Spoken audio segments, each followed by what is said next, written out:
Welcome to Game Changer Weekly. John, how are you doing this Tuesday evening? I'm doing great tonight, man. We got a special guest with us. Raleigh, how are you doing tonight, dude? I'm doing great. Thanks for finally having me, boys. Yes. Yeah. Been a long time coming here. Yes, sir. All right. So I'll just kind of jump into it here and have to say, Raleigh, you're with us because you were at the live Arizona show and we were at the live LA show. Yep. So I wanted to kind of just maybe start the show with, the fact that we love the Nile, but there's an odd fact here. 2 out of 3 of us on this podcast helped get GCW to Phoenix. Would either of you want to share that story? Let's start. Brant, do you want to go, or because you were more on the front end than I was? Well, I saw Brett on Twitter ask, like, hey, anybody know any venues or anyone who to talk to for venues in Arizona? And Raleigh, I knew that you worked at the Now and you guys been asking for GCW for a long time. So I immediately, I think within like the first minute, responded to Brett's tweet and gave him your information and asked you if that was cool to give him your information. And then, yeah, you could take it from there because you guys took over from that. Yeah, I think it was very surreal, and to kind of bring everybody up to speed, like on how I met these guys here. I don't know if you guys go by do you guys go by your real names or just an initial here? You can go by whatever, it don't matter. Okay, cool. I met the Game Changer Weekly boys because I used to travel out to LA and Vegas from Arizona for shows, and I just sort of befriend everybody that I sit around. Since we all like the same dumb shit, we may as well be friends, And then I went to my first show almost exactly 2 years to the day of the Nile first GCW show this past February. And it's entirely due to Brant. I was like, yeah, give him my info.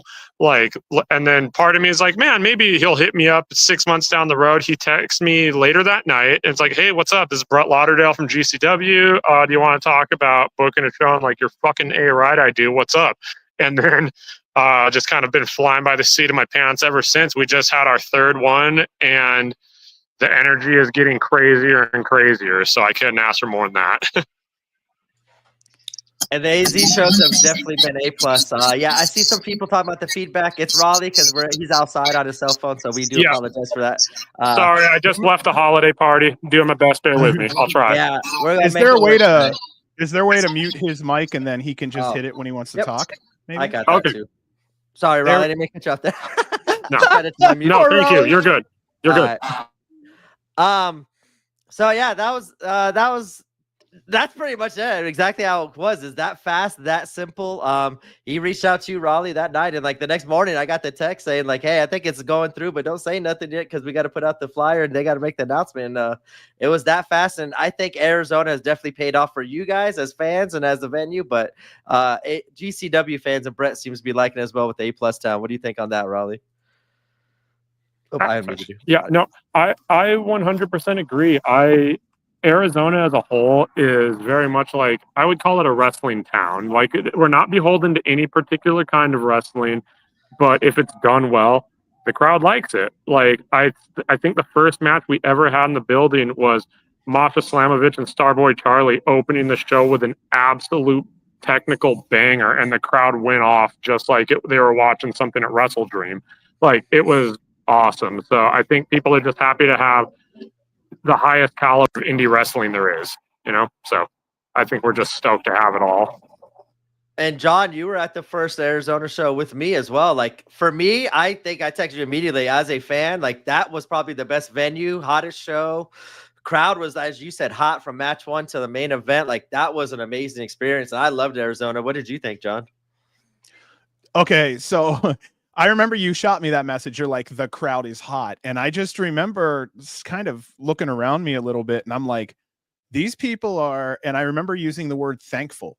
Like, they are just so electric that it's like, they're happy that you're here. And it's just one of these things that is static, and everybody else started to pick up on it. But yeah, I would have to say, like, decibel level per person, Arizona is fucking up there. Phoenix fucking does it right.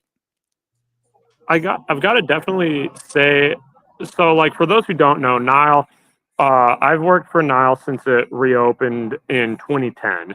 and we're like 100% independent venue. So we run other independent wrestling shows out of here, like Wrestle Drag and Party Hard. But we're primarily like a metal and hardcore music venue. And I think we 100%, yeah, shout out whoever just shouted out Party Hard. They wrestled on Sunday. It was awesome. But we also bring a lot of people out of the hardcore and metal communities and stuff because we foster community. And I believe in reverse gatekeeping. Like whatever I like, I'm going to get as many other people into so the street can survive and do better.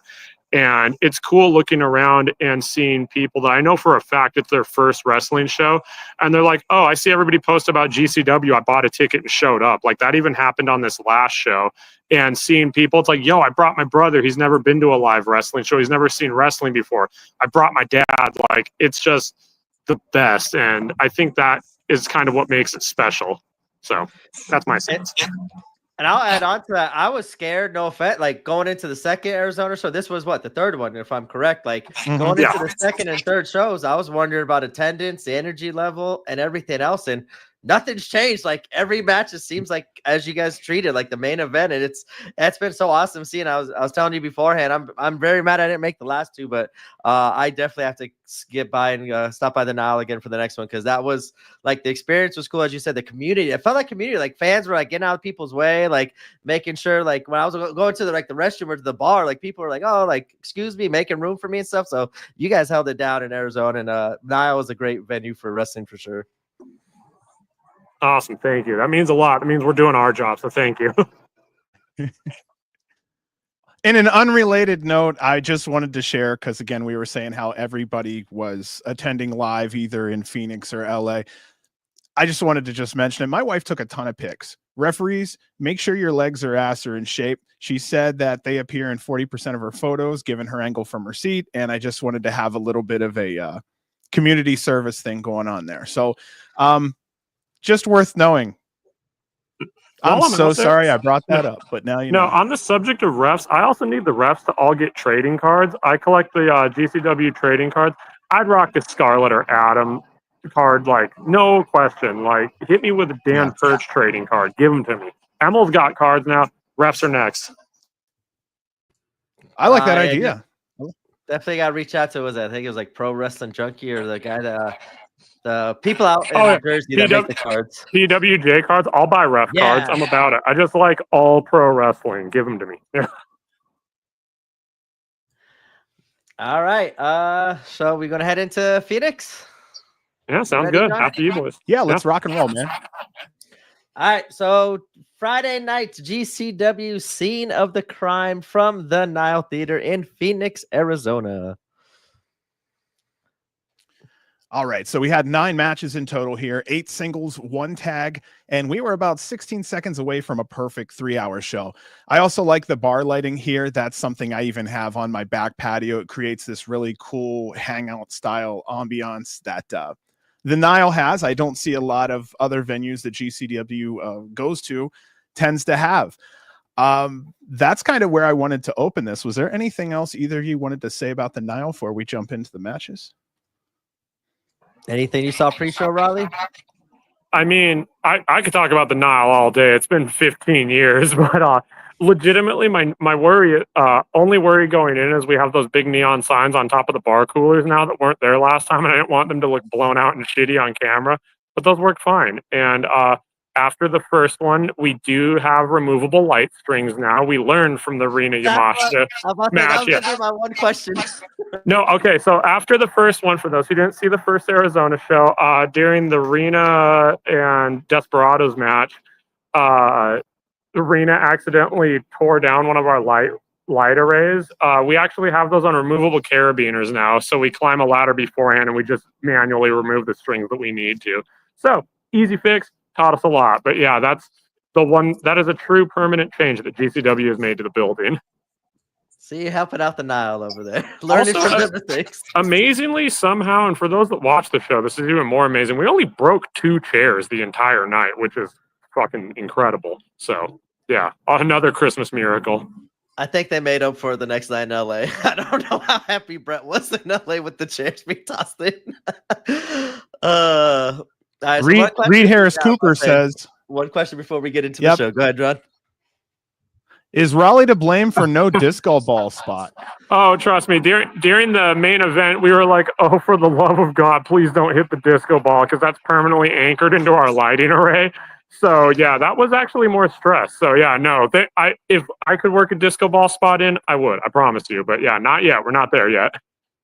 We are 100% independent, so I ain't got disco ball money just yet. Big disco ball money. The Arizona seats are kind of awesome too. I just wanted to mention, nowhere else can you get like a reclining seat. Yeah, those are actually we own all of our own seats too. We don't rent those out. So we've got like two different styles, but a couple of years back we bought them all and used to just rent them to people who wanted to use them for shows, but they've paid themselves off over the years. So yeah, those are all on site. So yep, can't get them anywhere else. They're ours. It's like the old Howell, New Jersey red chairs. Yeah, good point. That's yeah, do you guys have any questions about venue before we get into the show? Because I can answer most of them. Mine was that one of like the lights. If you guys fixed that light situation, yep. So you got modified the entire lighting rig. Yes, sir. That is freaking awesome. Yeah, I wish I had some questions. I know that when we first went to the Nile, I went down a whole array of the history of the Nile, and it is an interesting one. Yeah. I don't know if you know anything you'd like to share before we go into the first match, because I know you are the Nile. You know the Nile. Yeah, I try to be. The building just turned 100 in September, and we got registered as an actual historic site for City of Mesa in Arizona. And you guys weren't here to see it, but we did build a full reconstruction of the old marquee. So it has full lighting. The front coffee shop where you came in through last time at the first show, there's an entire vintage theater style marquee that goes out all the way over the sidewalk. I'll send you guys a picture of it, but it's really cool. We book a hardcore fest every year called Within These Walls, and we debuted it at that this year. So yeah, no. Historic spot, full vegan cafe. We've got a record store now and more coming. So we're taking over Mesa. Wow. Good for you. And congratulations on making the registry. Thank you. All right. What do you say, Brent? We start kicking in? Let's do it. We got almost 100 viewers already. So let's get them going with the action because we got two shows to cover. First match of the night in Arizona was Fuego del Sol versus JKM. All right. Well, on JKM, I put here he is a hungry young talent. He encompasses exactly what I'd want in all my young GCW talent. Totally scramble material at this age. JKM started in singles matches, though. This is his fifth match at GCW since his debut. Fast forward, I just want to say he got a holy shit chant in the first 3 minutes of the match. Anybody want to say anything about JKM?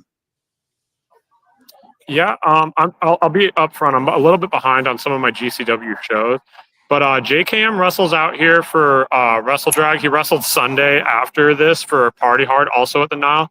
He's just a really, I think, just hungry talent is the best way to describe it. Every time I've seen him in the ring or on his Instagram highlights, dude can just wrestle and he wants it. It shows. And I think it's also, you have to be a certain level of talent to hang with somebody like Fuego, who can go any style with anybody. And it worked really well. Their timing hit real easy and they've had a great match.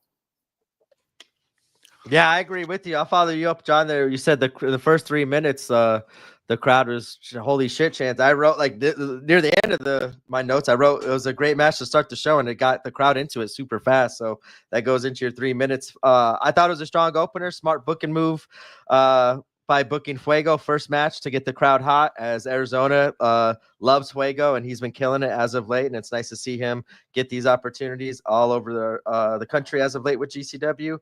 Again, against VKM, I knew this was going to be a high-paced match, and it was, and I thought it was strong and opener. But yeah, Fuego seems to have a following out in Arizona for sure, because that's when I think he's got the loudest chants, loudest crowd reactions is in Arizona. Another cool thing that I noticed, he had a long merch line and a lot of kids wearing his shirts, and that makes me happy because to go on first and you're still pushing shirts at the end of the show, that means people remember that match. Also, before I forget, I want him permanently on commentary because Fuego is fantastic on commentary too. Anybody else who cycled through the other chair, this was my first time hearing him on the mic because again I'm really behind. Fuego's awesome on commentary. So I guess just put him wherever because he's great at everything. He's really fortunate to have that mouth on him and that brain connected with it. And for some reason, it just goes and goes and goes in the best of ways. I follow him on Twitch. I watch some of his game playing and whatnot. And yeah, man, he just talks and talks on there. He has that natural gift. Also on Fuego, I just wanted to write here. I put, he's a welcome addition to the roster. Very family friendly. Kids love him. Exactly what Raleigh had just said. Our winner in this one was Fuego del Sol. There were Fuego chants after this match, and then they turned into solid JKM chants. So I'd have to say overall, between both men, the match, the fans, I feel like this was a win. Less than 9 minutes, too. They made this match feel big for less than a 9-minute match. Yeah, I just bought my Fuego merch today real fast. Sorry, because I did buy something too. You're talking about Fuego merch line. I was no, it rocks. In LA. But no, I agree. Like, it felt like longer than 9 minutes, and also the finish, hitting that crazy ass AJ Styles like moonsault DDT was incredible. But yeah, no, it felt like a 20-minute banger, and it was only 9 minutes. Okay, yeah. So someone asked a question. Go ahead, Brant. No, go. Get your question. Okay. Raleigh, the place has been together for 100 years. Are there any ghost stories in the Nile? Actually, yeah, we were talking about that tonight. Yeah. So, there's a YouTube channel on here called East Valley Paranormal. They've done like overnight like computer readings. Recently, someone gifted us a Ouija board, so we might do a seance in the Nile. But like back, it doesn't feel malicious. But back when I first started working there, and mind you, like I'm not necessarily, I'm kind of here nor there on ghosts, but like I for sure like probably 6 to 7 of us used to see this, like, it looked like the outline of a woman that stood up in the rafters at night. And you would put a flashlight on it, nothing was there, but it never felt malicious. So you'd be like, all right, have a good night. And it was like that for probably like 5 or 6 years and then just kind of stopped.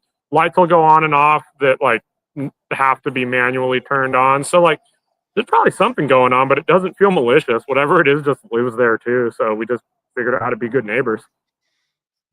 Okay, that is awesome. And now I'm happy. I got a ghost story for the night. I love my ghost stories. We might have to have Raleigh on like a sideshow just to do like a bunch of ghost stories or stories from the Niles because I knew that was for you, John. I saw the 100 Years Ghost. I started just for you. Oh yeah, I would love to. Let me know. I'm always down. One of the best part of our interviews have been the ghost stories. The wrestlers have some of the best little ghost stories, and it's been one of the highlights of our interview. Well, for me, definitely. I like hearing them. Real fast, go back to Fuego. I'd be remiss to say this. Yeah, I think he is like showing his versatility right now too with the commentary, and so like with Prazak being out, it kind of shows like, hey, if Prazak or Emo can't make it, like Fuego can step in. Like I like to see him being able to fill different roles, and he's showing how good and valuable he is to a wrestling company, not just with his in-ring, but I think now, as we've talked about all this time, his in-ring is showing like how valuable he really is and didn't get the opportunity to shine in the first time. We might get there later when we get to this talk, but I do want to talk about something like this with a bunch of talent. Fuego with possible battle lines coming. We'll get to there in a little bit, Reed. All right, our second matchup of the evening was Brooke Havoc versus Gino Rivera. Brooke comes out in a black Santa hat. This is her 14th total match at GCW and her 13th this year. This is Gino's 6th match ever at GCW. He's a master in the art of pissing people off. I find it fun how comfortable he is in doing so. We had Dan Perch on the mic with Brett Lauderdale. I will say I love everyone stopping in to fill in for Brett Lauderdale or for Dave Prazak. I think having the talent on the mic will be a positive thing in many ways. Would have loved to have had these two call the referee portion of the match instead of the wrestler's side. It would have been funny to sit there and have them play by play what Scarlett was doing with her job.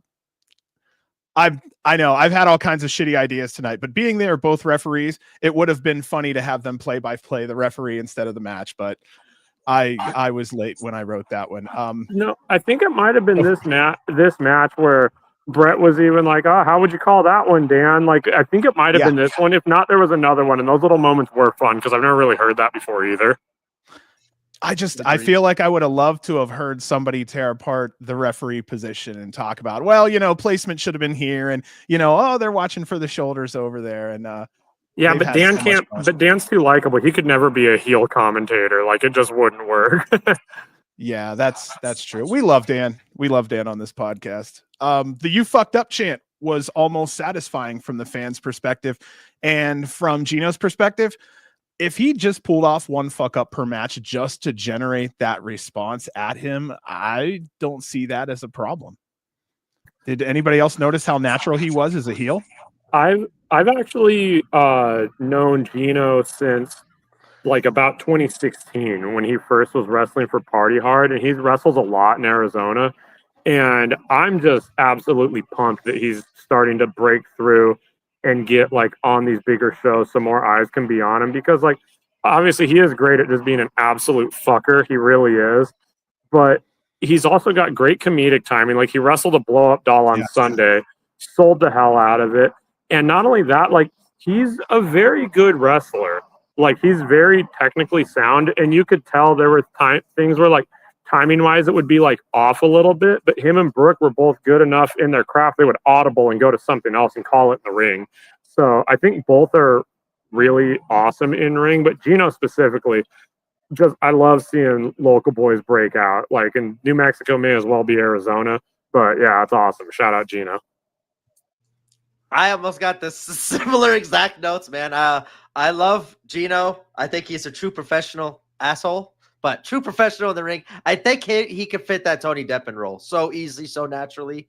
Dude, great call. Yeah, I didn't even think of that, but yeah, 100%. I think I agree with you. He's killing it. I didn't know he wrestled for Party. Like, he's actually one of these heels. Like, I actually do want to go now check him out in a Party Hard setting or somewhere else local. I wrote here, please bring him to LA, because I was hoping to see him in LA. I love Gino as a heel. I think he's so, like, as you said, he's so really a good wrestler. I think his like knowledge, his like what he does psychologically in the ring is just far and beyond like anything like we've seen kind of in GCW as a heel since Tony like Deppen. Like, he's one step ahead of everybody with the fans and how to get the fans' reaction in every single match that he has and to get all that heat on him. And with this match, I think it was perfect with Brooke Havoc, and she played her role really good as well, getting the crowd to get behind her. And I thought this was another great match to start the show. And I love Gino as well. Like, get Gino on there. I want to see him traveling a lot more, especially I was really hoping to see him in LA. So I was disappointed, but I'm glad I agree with you. I like to see him in GCW way more than we're seeing as of late as well. Also, I'll just go ahead and put in here, our winner was Brooke Havoc, and I just want to also put she's just been putting in excellent work at GCW. I think that she was only supposed to be here for 5 or 6 shows, and now I think we're at number 13, 14 for her. So good. And she's been a welcome addition for sure too. Yeah, she's traveled out here a lot over the years to wrestle as well, and I think Brooke is at that point in her craft where she's starting to hit her stride, and you can tell. Like, she can go in the ring, and she can go with any style, any size, and that's not something I think that comes easy. You just got to train for it. And she's been getting all those different style matchups in GCW to showcase how, once again, versatile she is. But I agree with you. She's been improving so much, and I'm glad she's getting this opportunity, kind of like Fuego. Like, I love GCW for this reason. We're getting to see people shine in moments where they didn't get previously. Like Gino Rivera, like, I wish I would have seen him a lot more over these last few years. You said what, 2016 or 18, man? Like, I wish I could see him since then, because he's really 2016, good. And it's cool to see him just grow over it. And yeah, no, he's killing it. Stoked on Gino. I want more Gino everywhere. Agreed. All right. Next match of the evening was Rich Swann versus Man Like DeReese. Boy, match of the night. God damn, this match was good. I also got text. So one whole front row was purchased specifically by friends of mine. I got texts from so many people that are like, during the Rich Swann entrance, they're like, this is the greatest wrestling entrance of all time. And then same people, when Man Like DeReese came out, they're like, all right, never mind. This guy's rapping his own song. So yeah, just charisma through the roof. Sorry, I had to get that out. I loved that match.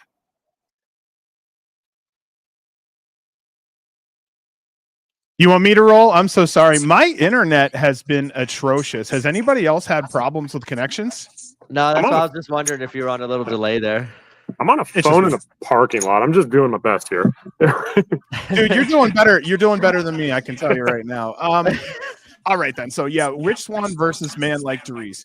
This match featured Brett Lauderdale and Fuego del Sol on commentary. I can easily say 0121 is over in Phoenix.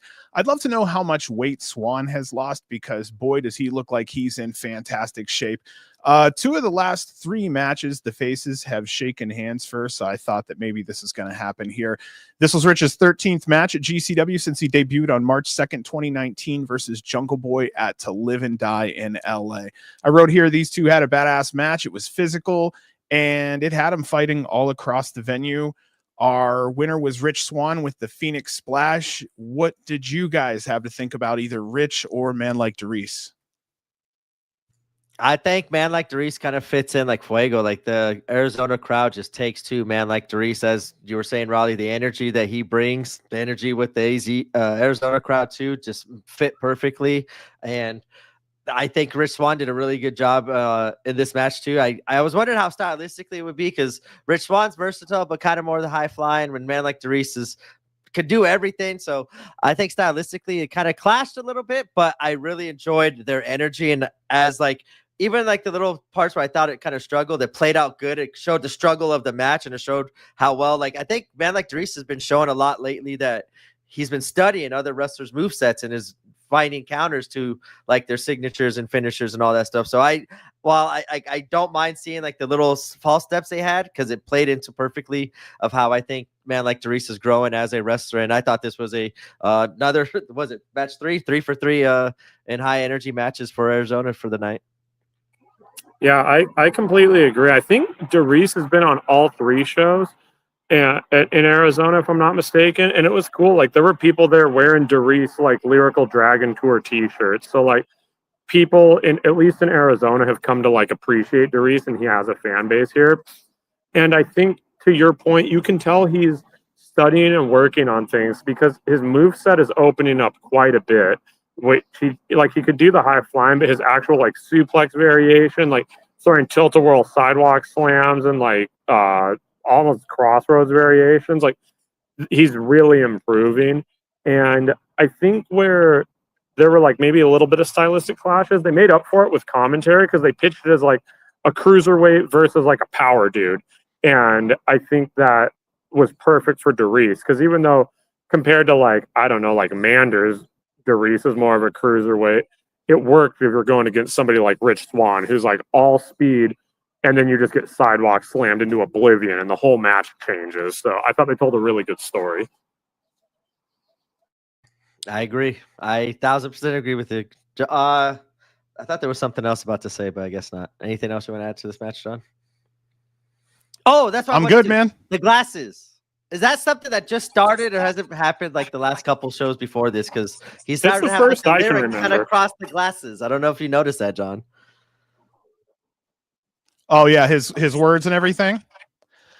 I think he had something like that over in London when we saw him a long time ago, but I'm not 100%. Hey, it's getting closer to sure. our bouncy ball idea we were talking about last week. I'll take the lyrics on the glasses. Like that's an even better idea than our shitty little bouncy ball. But I liked it. That was cool. And yeah, that's improvement. And Doris is killing. I'm so happy to see him. All right. Our next matchup was Effie versus Juicy Finau. I did not expect this matchup. I'll just say that right from the beginning. Also, I'm watching this going, where can I get Stackhouse versus Juicy Finau? Like Hammerstein or something. Just battle the bulk. Juicy threw around more wrestlers here. What's the best way to put it? Basically, just Juicy's looking a lot better. He's in better shape. You can see it since he's come back from his time off. Brett heavily put over Juicy. And with everything he said, I had to agree. Effie had to be cunning and quick because anytime Juicy got his hands on Effie, it didn't end well for Effie. Juicy goes up to the top rope. Effie runs up the turnbuckles. He grabs a hold of Juicy, hits a huge superplex. Less than a minute later, Effie took the win with a super sack rider.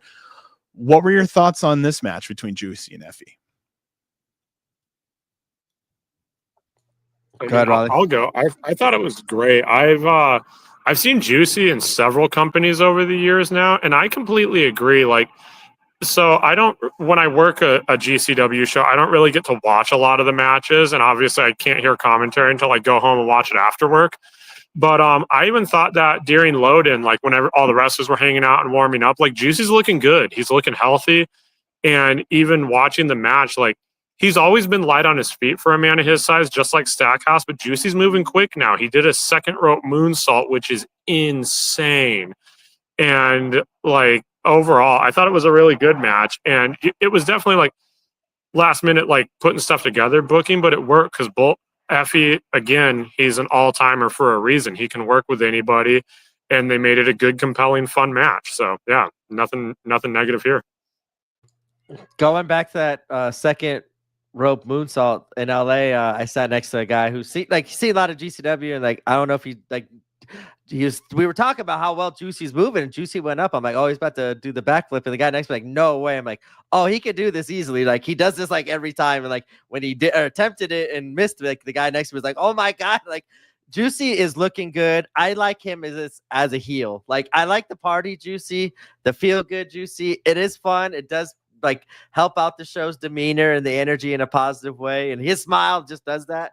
But like in the ring, him vicious as a heel is fantastic. I like him way more as a heel. He could go at a slower pace, which is more beneficial. He can control the action. Like I really enjoy what he's been doing as a heel, as a monster. As in the notes there, Brett's been putting Juicy over. I hope he's putting him over like more as a monster, kind of like a Para. I want to be seen treated more as a monster. I want to see Stackhouse, like Stackhouse, Juicy, great call, Hammerstein, man. I love it. I want to see that match. I think they both can tell a good story there. And real fast, great one here to answer your story. Wasn't it Juicy and Jacob, if I'm correct, right? When Effie and Mansour lost in LA? If I think that was the show that we were at, John. We were at that one, so. right?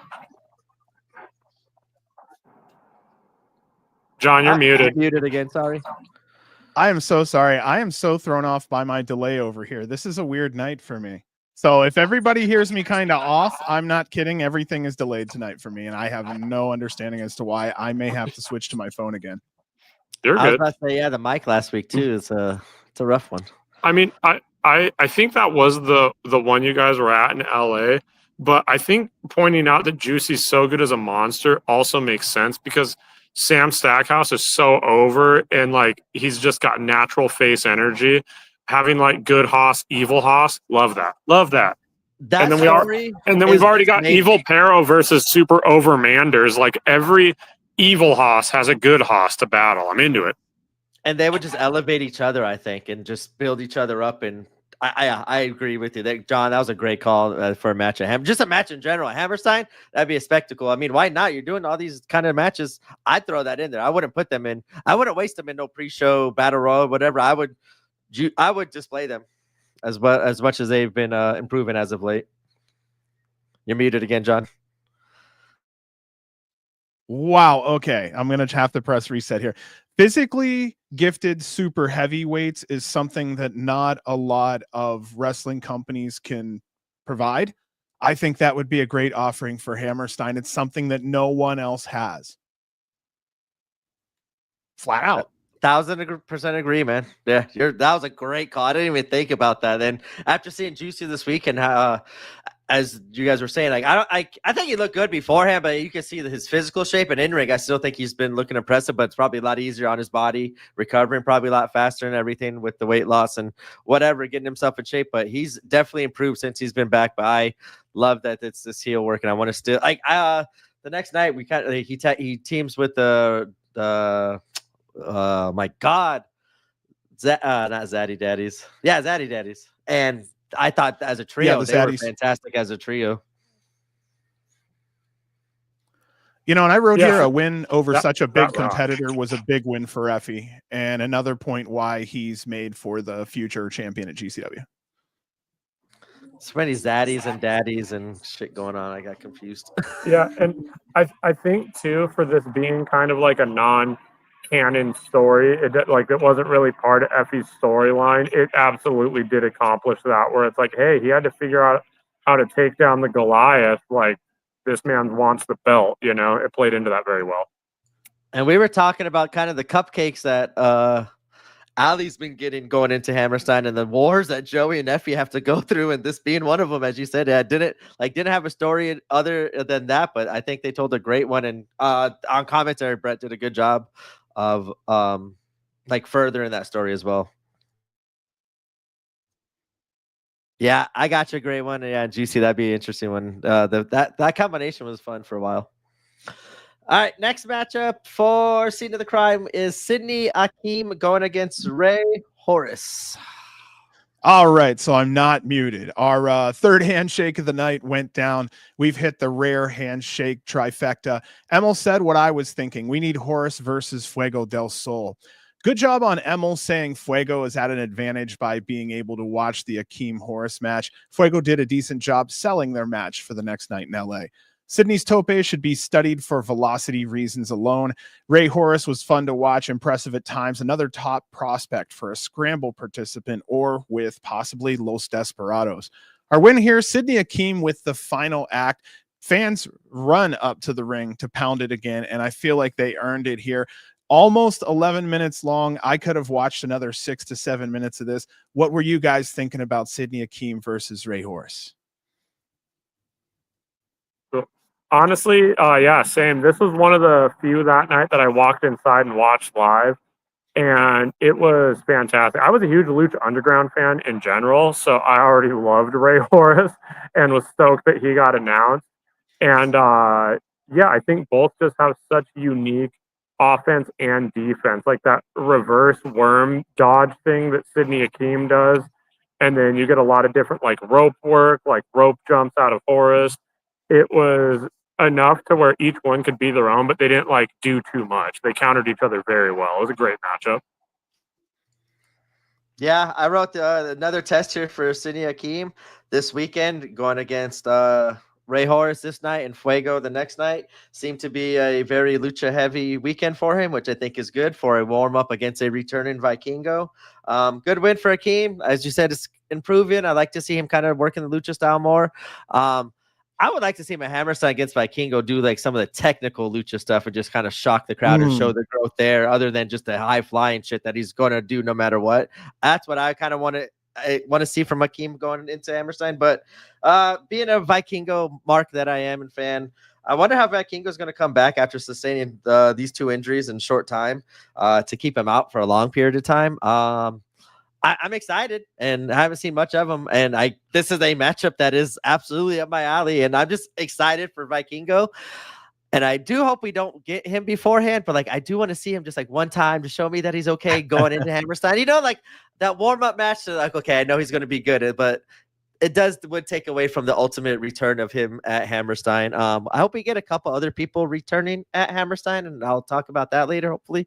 But yeah, I'm just excited for Vikingo versus Akeem, and Akeem is doing a good job right now, keeping that fresh in my mind, keeping showing different styles, like him adapting to different styles and showing his growth over these next couple of weeks. I think is going to be important and exciting to watch, and he's been killing it. And I think in LA, he definitely killed it in LA. But great match overall in Phoenix. I got a fun anecdote from that match too, if you want. Always. So you can see on the stream where he's like setting up for a move in like one corner of the ring, and then in reality, like in the show, there was some dude chirping like in the back where it's like, come on, Reggie, do some shit that you didn't do when you had the 24/7 champion. And he like kind of looked, and we were like, all right, he's gonna no sell. And then he stops and he turns around and is like, you want to see some shit? And that's when he did that massive moonsault crossbody. Like, it's crazy. Like, I'm glad they ran it back in slow motion. I'll send you a video from where I was standing. His feet almost hit the lighting array. Like, I've never seen a moonsault that high in my life. And then he stood up, pointed at him. The dude just like pulled his hat down, didn't have shit to say after that. So yeah, that happened and it was awesome. I'm glad. Like, this is why I want him to be like the Extreme Champion or someone like him, because he just fits right in GCW. He provides something that we don't see on AEW and WWE, that especially given what GCW rules can be, he could do some incredible stuff that would keep him going. And I think I'm so glad he found a home in GCW, and I keep I saw him in LA, and he just is excited, and they're learning and practicing, and it's just awesome to see him do it. To your other point, I do think that's why I really liked seeing him versus Ray Horace, is they got technical, and there was a lot of like wrist locking and transitioning and like borderline chain wrestling. And I think that seeing that out of Sydney, at the end of the day, even though WWE misused him, there's a reason he made it up there, and you got to kind of be able to do it all to get there, unless you're the size of a car, you know. And he's showing that now that he's let loose and can just be himself, and it's awesome. I will go one step further here. And this goes for not just Sydney, even though he was like the first one, and it kind of like opened my eyes. And for like the rest of the time I noticed it, the attention to detail of what these wrestlers go into, of just like grabbing a hand for a Irish whip, whether to grab the hand, grab the wrist, is incredible. Like that's how much detail they are doing. Like I saw like the detail that they were doing in person is just amazing, and he's been killing it. And I'm just so glad he's still learning and not just resting on his laurels of showing that he showed out. He's still learning and improving, and it's just awesome to see Sydney do it. Next matchup is Joey Janela versus Rob Shit. I definitely want to hear your thoughts on this one, Raleigh. Dog, all right. I don't know if Rob's head is made out of adamantium, but like live, Gabe and I were talking about it. Some of those chair shots and door shots were so loud, it like physically made my ears ring. That final sequence, again, from some of my front row friends, were just like, bro, like, how is this dude alive? I know that we should not be cheering for this, but like, fuck. Yeah, no, it was great. Like, I love Rob. I like seeing Rob go one-on-one with Janela too, because I think we see Rob a lot in scrambles and like mixed matches, but like Rob can wrestle. His style is very intentionally like a brawler, old school, like 80s WWE, like Rascal style, but it's all done with intent. And I don't think Rob gets enough credit for how good of a character and worker he is. And again, I do not know many people as tough as that man. That's insane. Nice guy too. I will say that. I've had a couple conversations with him. I hung out with him for like 30 minutes before doors. Yeah, he's awesome. Before I forget, sorry to interrupt. I also think this match did a really good job of building steam for Janela going into his match against Masato Tanaka, because like you could see the exasperation on his face. And again, back to commentary, they sold it well, where they're like, what is Joey going to have to do to keep this dude down? And I think it really was great for both of them, because they built a tough guy and a fun worker in Rob, and then they just kept full steam ahead on Janela. Great match. I'm going to agree with you here. This match was a sleeper, well beyond what I expected. I had no idea they were going to have 14 and a half minutes in the tank. A lot of doors and chairs being broken, plenty of false finishes, which I really felt like added to the story towards the end here. Again, just like you said, Raleigh, Rob looked tough as hell. Our winner here was Joey Janela. And again, fans run up to pound the mat. This isn't a Phoenix thing, but it kind of, the reason why the reason why the wrestlers are doing what they're doing is because the fans push the wrestlers to be better. And this is what happened in Phoenix. And if you look at the matches and what's going on here, these are the results of taking people and pushing them, and just being behind your wrestlers 100%. And this is what we got here. I'm going to wrap both of yours in mind. Like, I swear to God, we're like on the same wavelength here. So I think, but you guys added a lot more to mine. So this match I wrote down, it was what I was expecting, but I think John, you worded it best. It was like, because of, as Raleigh was saying, Rob Shit's improvement and this match going 14 minutes and just taking the ass whooping that he did. Yeah, I think it actually was better than I was expecting, because I was expecting chaos, but I was thrilled and happy. And we talked, John, the last time we saw Rob Shit kind of make his break out of jail or whatever that was, return with the short hair and different look in Vegas.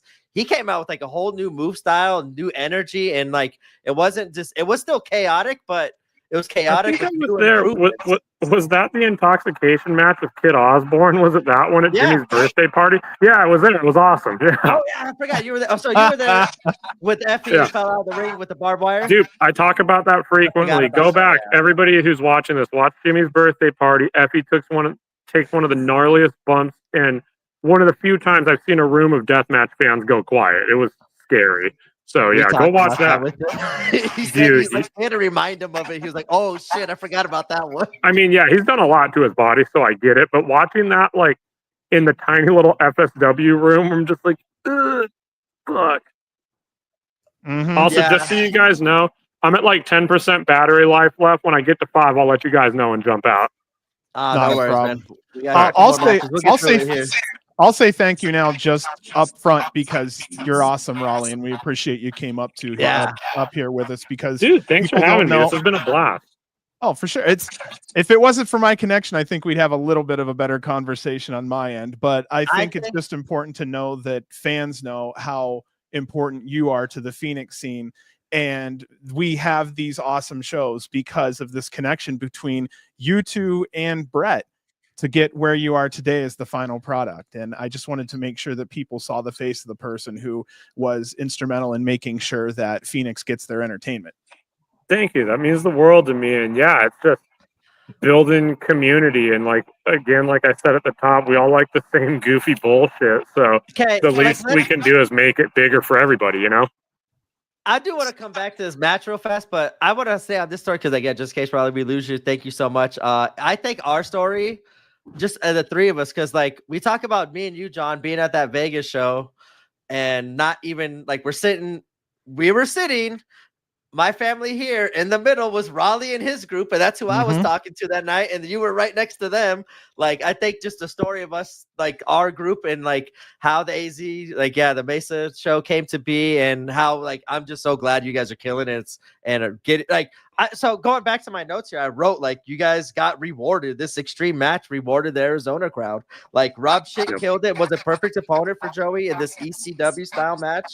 It showed that Joey's gonna have to do hell to kill Tanaka to win, and Rob showed that. Like you guys like wrapped my conversation perfectly, and I would say Raleigh, you've killed it tonight, and I think you brought mine and John's thoughts together, like gelled perfectly with it. Thank you so much for coming on tonight. If we do lose you before the end of the show, man, absolutely. And in case I don't make it all the way, like I do fully agree. Like this match, and then obviously we've gotten doors, we've gotten hardcore and stuff, but this in the main event, it felt like we fucking made it, and we got like I forget which one of them did, but I think it was Emil who did the Cyclope impersonation to real GCW. Like we got it. We got real GCW at the end. And like that being said, I love all GCW. I will watch a 30-minute submission match between like Starboy Charlie and fucking Fuego any day of the week just as much as I will Death.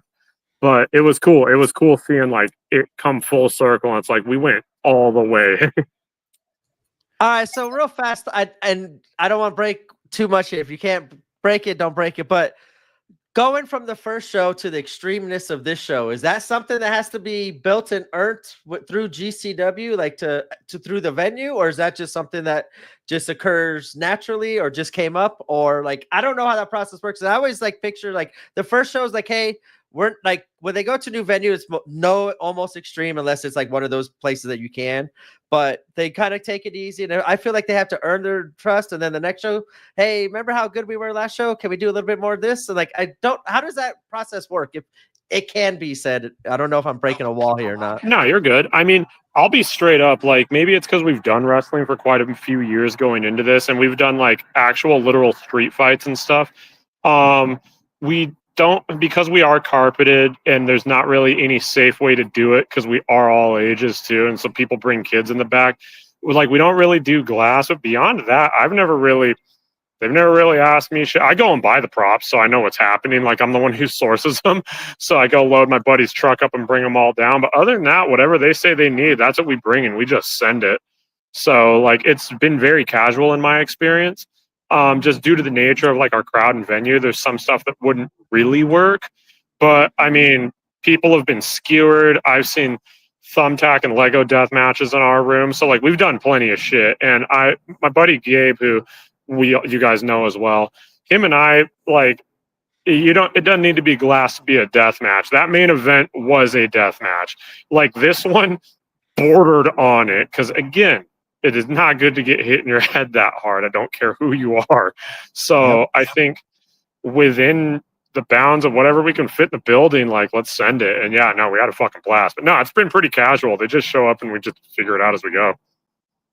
Cool, man. Thank you for that. All right, hype you up real fast too. Chat says, Reed, thanks, Raleigh. You added a ton of stuff. And Super Hentai, this is one of the few wrestling podcasts where I actually enjoy the company of the host. And we absolutely enjoy the company of everybody that joins us as well. So shout out again, Raleigh. Yeah, you guys you guys are the only wrestling podcast I listen to, and it's not just because I like you. It's because it's like What? you're not insufferable online nerds, so I love this. Yeah, because most wrestling podcasts, I'm like, I'm going to go back to just watching wrestling, and not talking to people. But yeah, no, you guys rock. You're the only wrestling podcast I use. I'm glad I'm only 2/3 of those. I'm a wrestling nerd. At least I didn't get the insufferable part. Yeah, I mean, yeah, I was going to say that's par for the course, but love you guys. I've got to bounce because my phone's about 6%. Quick thoughts before I go. I will say Dulce Tormenta crazily over immediately. I hung out with her and her brothers for a bit, and she had, I don't know if you could hear it on the commentary, she got a chant in that room before Megan Bain did. She was crazy over. People were buying tons of merch for her, and so that was awesome to see. Wolf Zaddies rock, just watching them just physically yeet the garbage daddies around, like, and it truly was like that David and Goliath where I'm like, hey guys, like, I don't know how you're gonna do this because I think they're murdering Alec Price. Like, Cole got off easy. Alec got abused that match, so good on him. But and then obviously main event was absolutely bonkers. Jimmy in the full crimson mask. I've eaten shit stage diving off that stage. I know for a fact how much it hurts to hit the ground jumping off of that. So, yeah, that was nuts. And, yeah, everything all around, great time. Stay tuned soon. We're working on ironing out a date, and they will be back in 2025. So, awesome. Cool. I'm definitely got to mark that day out. Oh, yeah, Seriously, as soon as I find out, I'll let so you boys much. know. Dude, of course. Thank you for having me. It's an absolute honor. Next time Niall comes around, I'll hit you up, see if you want to come on and say hi. We 100% appreciate you, brother. Thank you so much for everything. Dude, Yes, anytime. so much, if I don't see you guys beforehand in AZ, I'll see you for sure at the Collective. Fuck yeah, much Awesome. love, Yep. brother. We'll be hosting. All right, cool. Later, guys. Yeah, Later, have a man. good one, boys. You too. Oh, yes. That was awesome. Yeah, Raleigh was awesome there. Thank you so much, Raleigh. It was so nice to have him step in because just when we have people on, everybody brings a different story and it just enriches everything. And hopefully everyone now has a little better appreciation of the Phoenix venue and what it took to get him there. Yeah, and shout out to Raleigh. He left his work holiday party to do that. So shout out. Hopefully go back, have fun. But thank you so much, Raleigh, man. Appreciate it. That was fun, man. Yeah, he did so much. Like, I love hearing the backstories too, but like his insight was like, holy shit. Like, he kind of like, for me, raps like has the same thoughts I have, but just raps it more beautifully worded than what I obviously could ever do. So it was especially during that match, you guys both just had the same exact notes that I had. You know, it's funny because if the wrestling company does their job right, almost all the fans should come up with somewhat of the same, thing. So it's kind of nice. It basically shows all of us were paying attention. Yep. All right. Seventh match was the aforementioned Megan Bain versus Dulce Tormenta match. All right. This was another youthful match. Bain is 26, Dulce is 27. I like both of these performers. I think they both have bright futures. Again, more than I expected out of this match, and I say that in a good way. Megan had an insane wheelbarrow suplex. The back and forth was also very good. Both fell down and ended up getting GCW chants. Minutes later, this is awesome chants. Their chop battle was fun. 2 heavy shots by Dulce. There's a feeling Brett's trusting the wrestlers and letting the matches breathe a little more than average here. I don't know. I just feel like there's a little more play in the time. I don't know. What do you think, Brent? I thought they all were like perfectly timed. Like I see it in the time we have 15 minutes. Like that's perfect. Like seeing all these times because you put the times. I don't ever really. other than what I feel like, it feels short. Then I see your times like, damn, is that long? Actually, like all these ones felt perfectly timed. As you said, it gave each match a breath, a chance to tell a story in each one. And I think that's why we've had so many talking points, even in these matches that don't have anything really going on with those opponents. They got a lot of stuff going on in the future. And like the stories that they're telling and like their opponents finally this has been very good. I've been loving, like I wrote this entire, right up to this match, I wrote great booking and I loved everything so far about this card and the pacing and everything that's been happening. No dead spots. That's the one thing that I think's been important here. Our winner was Megan Bain with a tombstone pile driver. Fans again went up and were beating on the mat. Phoenix is getting bangers. And of course, the fans feed the wrestlers feed the fan. This is just synergy working. Yeah. A+, like they said, A+ town. I'm like I said, I'm mad I didn't go to the last two. Like the first one was awesome. I had to go that one. Like Raleigh, like I said, we kind of helped set it up, and I just wanted to be there to see it happen and seeing like I don't want to break his wall, but seeing the happiness in him, like as he said, doesn't get to sit and enjoy these matches. Like he's working, he's hustling around, and when he gets time, he'll sit there and like watch it and hang out for what he can. But for the most part, he's working. But the main event of the first GCW show and seeing him like smiling and just like soaking it in. I think it was like Nick Gage came out. And I just remember seeing like NWK. I think I remember like seeing him, just the enjoyment, but seeing all our friends that we know in the chat and seeing everything that they've been dying and asking for Arizona, and just seeing Arizona, just as we were talking about earlier, be so thankful and everything. They're being rewarded with as these A+ shows, A+ matches. And yeah, this was another one. I wrote this was a match of the future, another strong matchup for both. And the in-ring work was really strong. And I was happy for Dulce to kind of get this match to showcase her growth against Megan Bain, as Megan Bain seems to be rising super quickly in GCW rankings and showing her growth as well. Dulce, I think, matched her move for move, and they both did a awesome job, and I loved it. I'm glad Dulce got rewarded the next night and got added to a match in LA because of this performance, because she definitely earned it. You know what? We're going to definitely talk more about her when we get to the LA show, because live impressions also were different and stronger than they generally come across on TV. I really can't wait to talk about that. Big fan of what she's doing, by the way, and I'll dig more into that on her next match here in LA. Was there anything else you had to say about that one? Nope. I had everything there. Sweet. Going into the next match, Garbage Daddies versus Wolf Zaddies. All right. So Effie is now on the mic with Lauderdale, and Emil jumps on a touch later in the match. Again, highly enjoyable.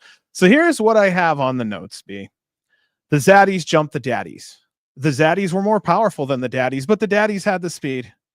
The Zaddies had the advantage early. The Daddies had the hardest time rallying. Halfway through the match, the Daddies rallied and the Zaddies were on their backs. I see a disco ball on the ceiling. Moments later, the Zaddies rallied while the Daddies found themselves compromised. The Zaddies used teamwork to separate the Daddies. They cut off the ring so the Daddies couldn't easily tag each other. Ratty Daddy finally tagged Alec, and the Daddies started beating on the Zaddies.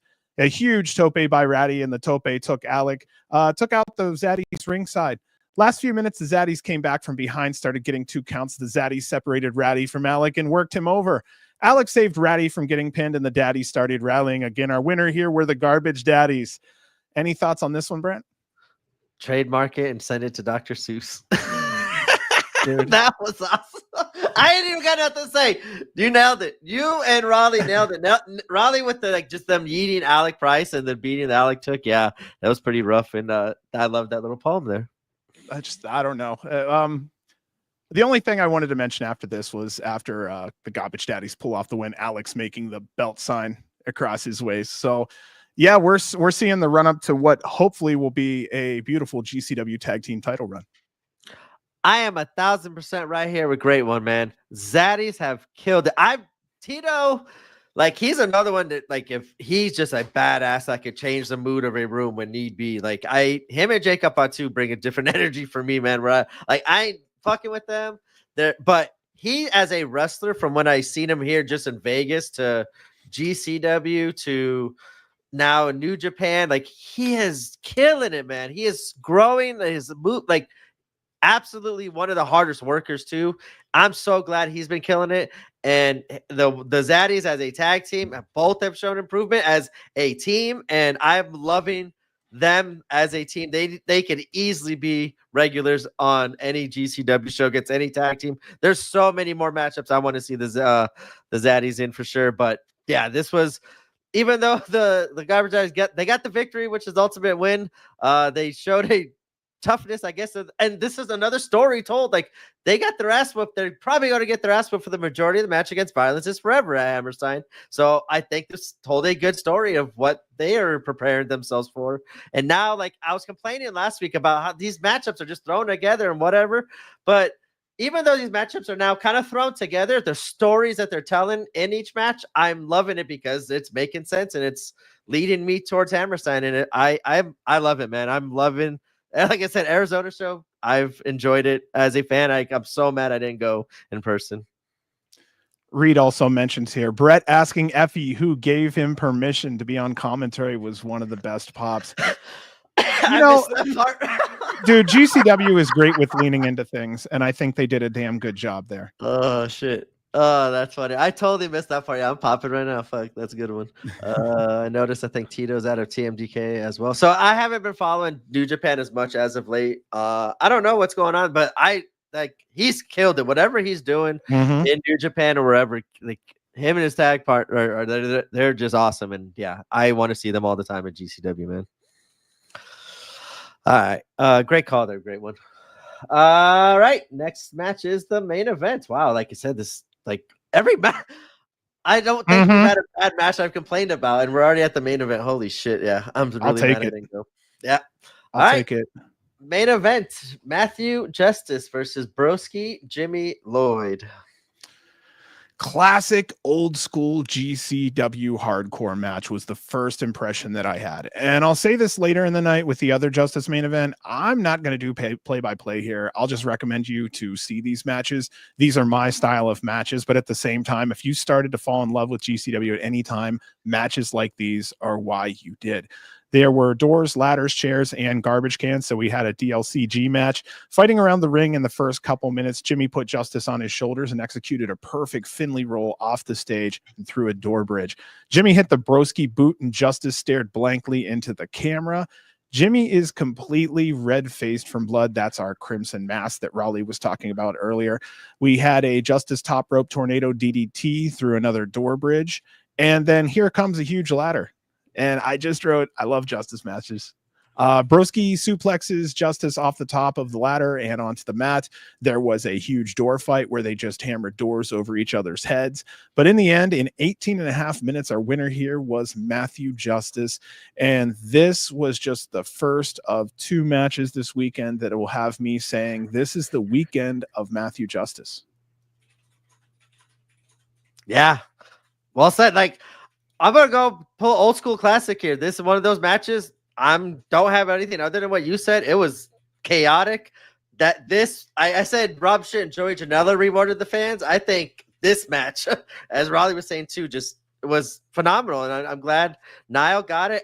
The Arizona crowd deserved it. The talent killed it. It was well booked. Like, the matchups were like, they brought in the perfect talent for this crowd. Like, there's nothing I can say. Main event was awesome. Go check it out. The chaos. I don't know if you wrote in this notes. I was kind of just in awe of like how crazy it was. Did you say like this felt like a old school GCW main event? Yeah, very much. That's what I felt like. Yeah, like you don't need if you're not gonna have titles. Like there's no championships on the line or nothing. If I can recall, like you gotta end the show with this kind of chaos, and that's what sent the crowd home happy. And like the crowd was happy, luckily, all the way through. But man, like for a main event, no championships on the line, A+ show, great ending. I'm gonna can I make fun of your next question here and your thing there? Because you fucking know it. You tweeted it out wrong, dude. Oh no, what did I put? Justice Pain. No. Oh, Justice. Holy shit. I was like, what? Like, oh my gosh. No one said nothing to you all the time. I had to wait to see if somebody else was going to catch him. You're like, I'd like to see Mr. Danger versus Justice Pain too. Oh my god. So would I. Matchup, but oh my gosh. yeah, I think you're talking about this one. Oh my gosh. Everyone was so nice and didn't say anything. I that's why I say, can I be the asshole now? Can I make fun of you? So that one I can't. I could have let it slide because I see it written here, right? I'm like, okay, he made the honest mistake. And you probably wrote it at 3 a.m. like because you stayed up late because we had a crazy weekend. Like I barely fit these shows in today, like this week. Like I didn't even finish. Like I skipped a couple watching on live or on TV, the LA, and I just kind of had to watch the main event just to see the chaos there too because that was a crazy shit. But like we had such a crazy weekend just to catch up and watch those two shows after being in LA is it was rough. So I had to give you a little break here until nobody else did. So I had to bust your balls here. Somebody has to. At least it's someone who loves me. You know, I gave somebody a chance to, man. I had to be the one then. Real fast, but here's what like I'm saying about this show. Like you're saying Arizona was a show. It was a 3-hour show. It wasn't like a 2 hour and 20-minute show like we've seen sometimes. Like it was a solid 3-hour nonstop go, like perfect match lengths, awesome energy, like great action, great commentary. Everything was perfect, man. Ash GoPro with the videos that they thrown in. Just Arizona was awesome, man. Like I don't know what else to say. This was just sorry, go ahead. I will say this much, because I don't think I put it into proper words earlier, but you guys saw Raleigh earlier. He is the reason why there is GCW wrestling within 300 miles of Phoenix. I'm not going to lie. What was that? I'm sorry. I was just telling people that Raleigh is partially the reason why there is GCW within 300 miles of Phoenix, period. Yeah, I'm not going to take any credit. Like I just reached out to bro. I'm like, you want a number? I got one, and that was it. Like they took care of the rest, but so fast. Like I'm so glad. Like they've been getting rewarded for it. Yeah, I agree right here with you, Reed. Like this is why I'm excited. Like as Raleigh was saying, I'm not complaining about these death matches because we like if you give me Ciclope versus who was that? Rena in LA, like that was blood, but there was no glass. Like this, we'll talk about the next night show, this match, like this is all ultra violent and we're just not getting the glass in. If they could just still be able to do this at Hammerstein, that's going to add so much to that show that I think we didn't get at the last show. Yeah, I agree with Justin. It's a great show. And yeah, Reed. I won't put those other ones up, but I'm right there with you. Yeah. Reed loves to ride people's asses. I love him for it. Yeah, Matt, what I wanted to say was Matthew Justice versus Mr. Danger in a ladder match. I think there's a lot of potential there. And we're looking at 2 different generations of the same thing. Be very interesting to watch. Well, just like we had with Dr. Redacted, 2 people that don't have a brake pedal. It's exciting. Yeah. All right. Is that everything for that one? Yep. A+ show. I know Raleigh didn't say nothing. I don't think they announced Arizona, but I know they announced LA coming up, March 1st it was? Yes. So if Arizona sometime before now in Collective, man, we gotta make our way out there because I feel like I missed out. Like just reviewing this show, I'm like more mad. Like it was just awesome. Good show. Dude. They're lucky them, but again, they feed their wrestlers, so they've earned it. Exactly. All right.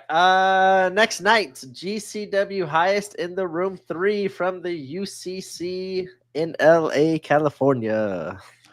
Okay, B. So you were kind of you were getting ready to go over to your area where you were supposed to be at, and then you and I are looking around. There's less than a minute before GCW goes on the air.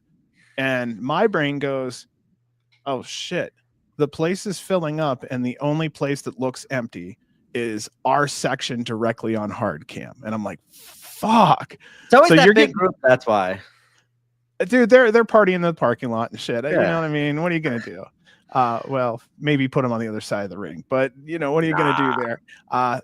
We know our people. We know our section. You know what I mean? Like you sit down and you look around and you're going to see some of the same familiar faces, which in LA, after a while, a place that's so large you don't remember faces, it's nice to see some familiars here and there.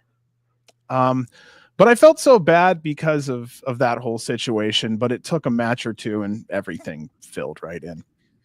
Filled up. Yeah, we said right away, like it felt like a normal crowd. Definitely filled out for sure.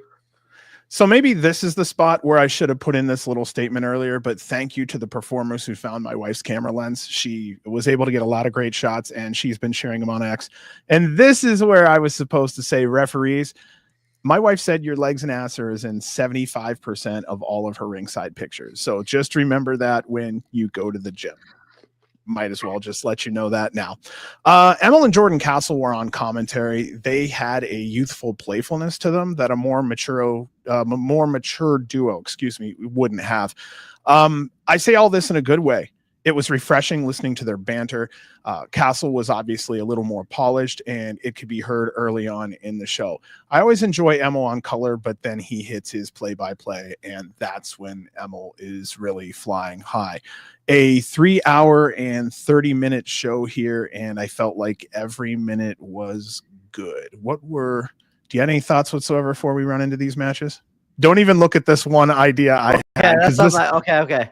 No. This is a terrible idea. I'll just say it right now.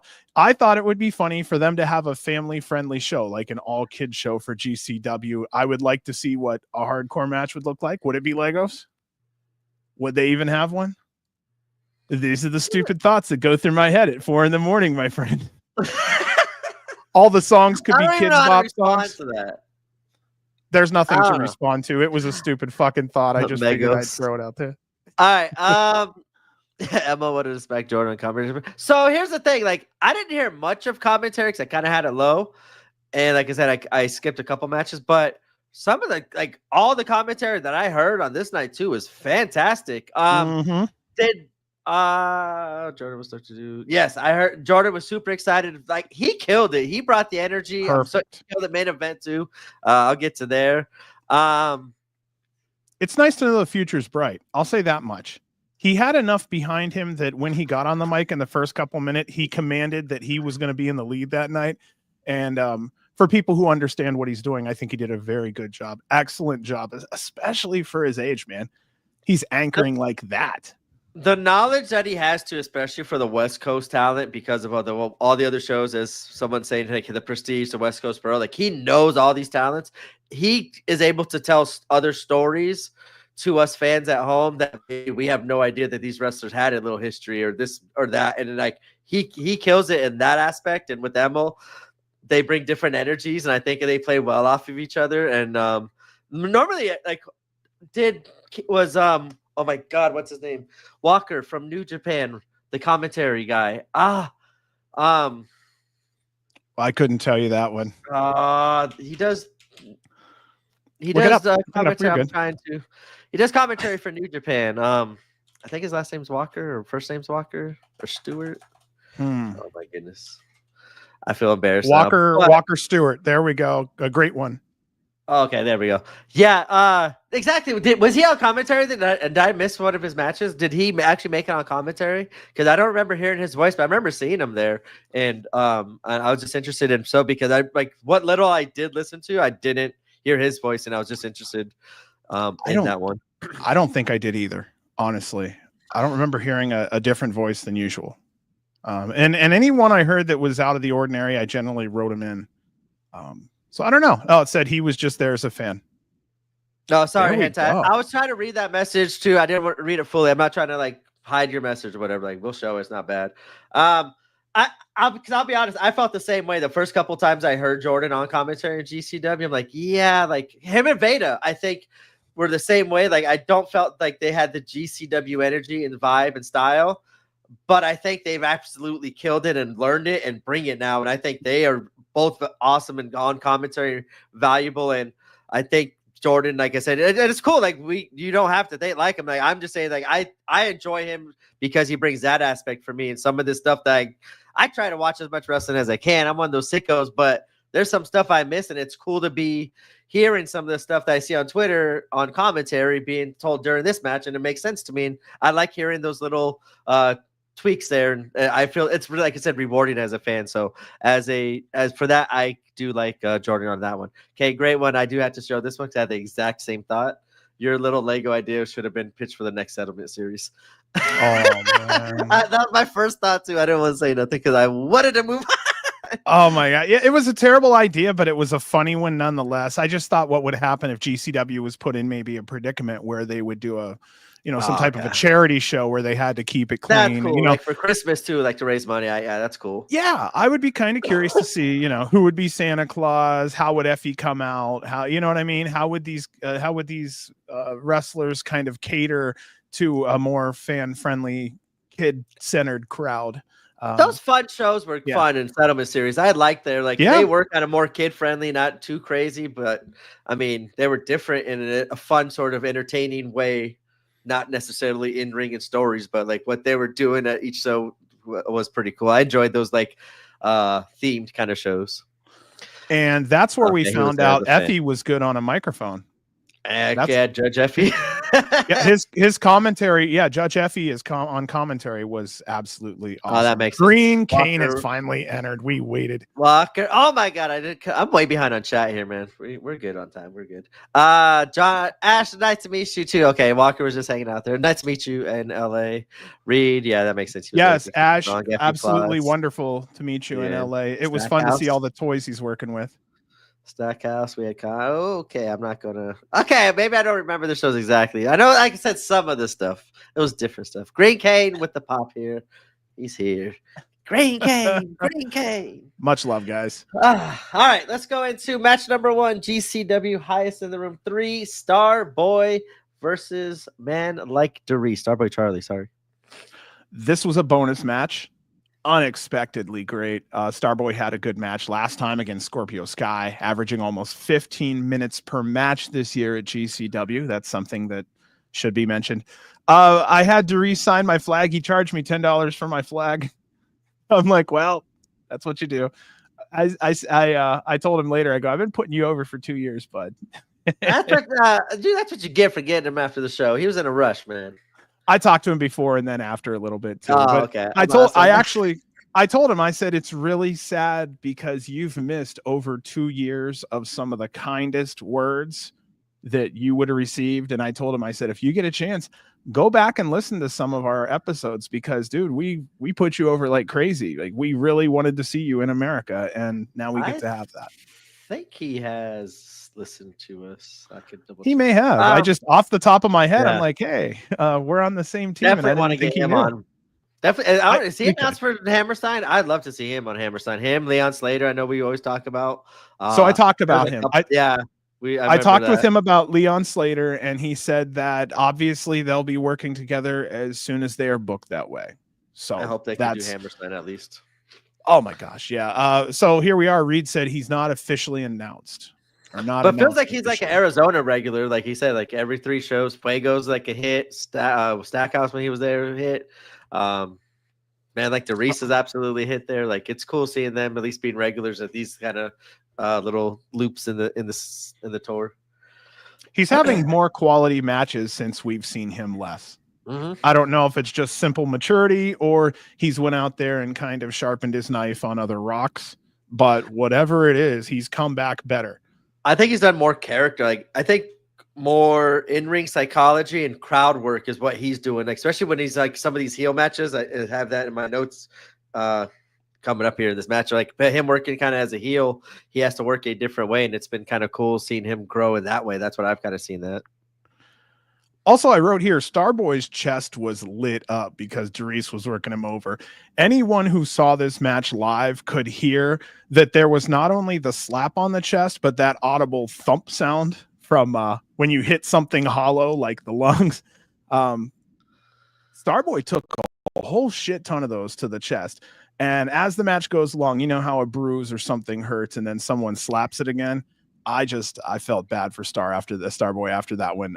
He was still the winner here at 16 minutes long. I really wanted to pound the mat, but I didn't. It was just a good, well-told story. And I wished I would have been the one to crack open that bottle because, once someone starts pounding, everybody starts. And then, but yeah, 16-minute match, man. And I did not expect these two to do this. Especially for an unannounced match, as you said, like I wasn't expecting it. And for opener match, they had a strong, hot, like the crowd was into both of them. And then, like I said, man, like Doris, I like his heel work there. I like this match because it was a lyrical dragon versus the denim dragon. I kind of like the dragon versus dragon aspect. Yeah. I just wrote strong opening match, both coming out. looking really good, and I was happy to see a more heelish man like Darish. Yeah, but Starboy, when he takes those chops, like he takes off the overalls, like I was like, oh shit, like he's got after like a couple of those, it's like, no, I'm done. Like I I can't take these no more, dude. I wouldn't chop him with them overalls on. He's got those big buttons on him.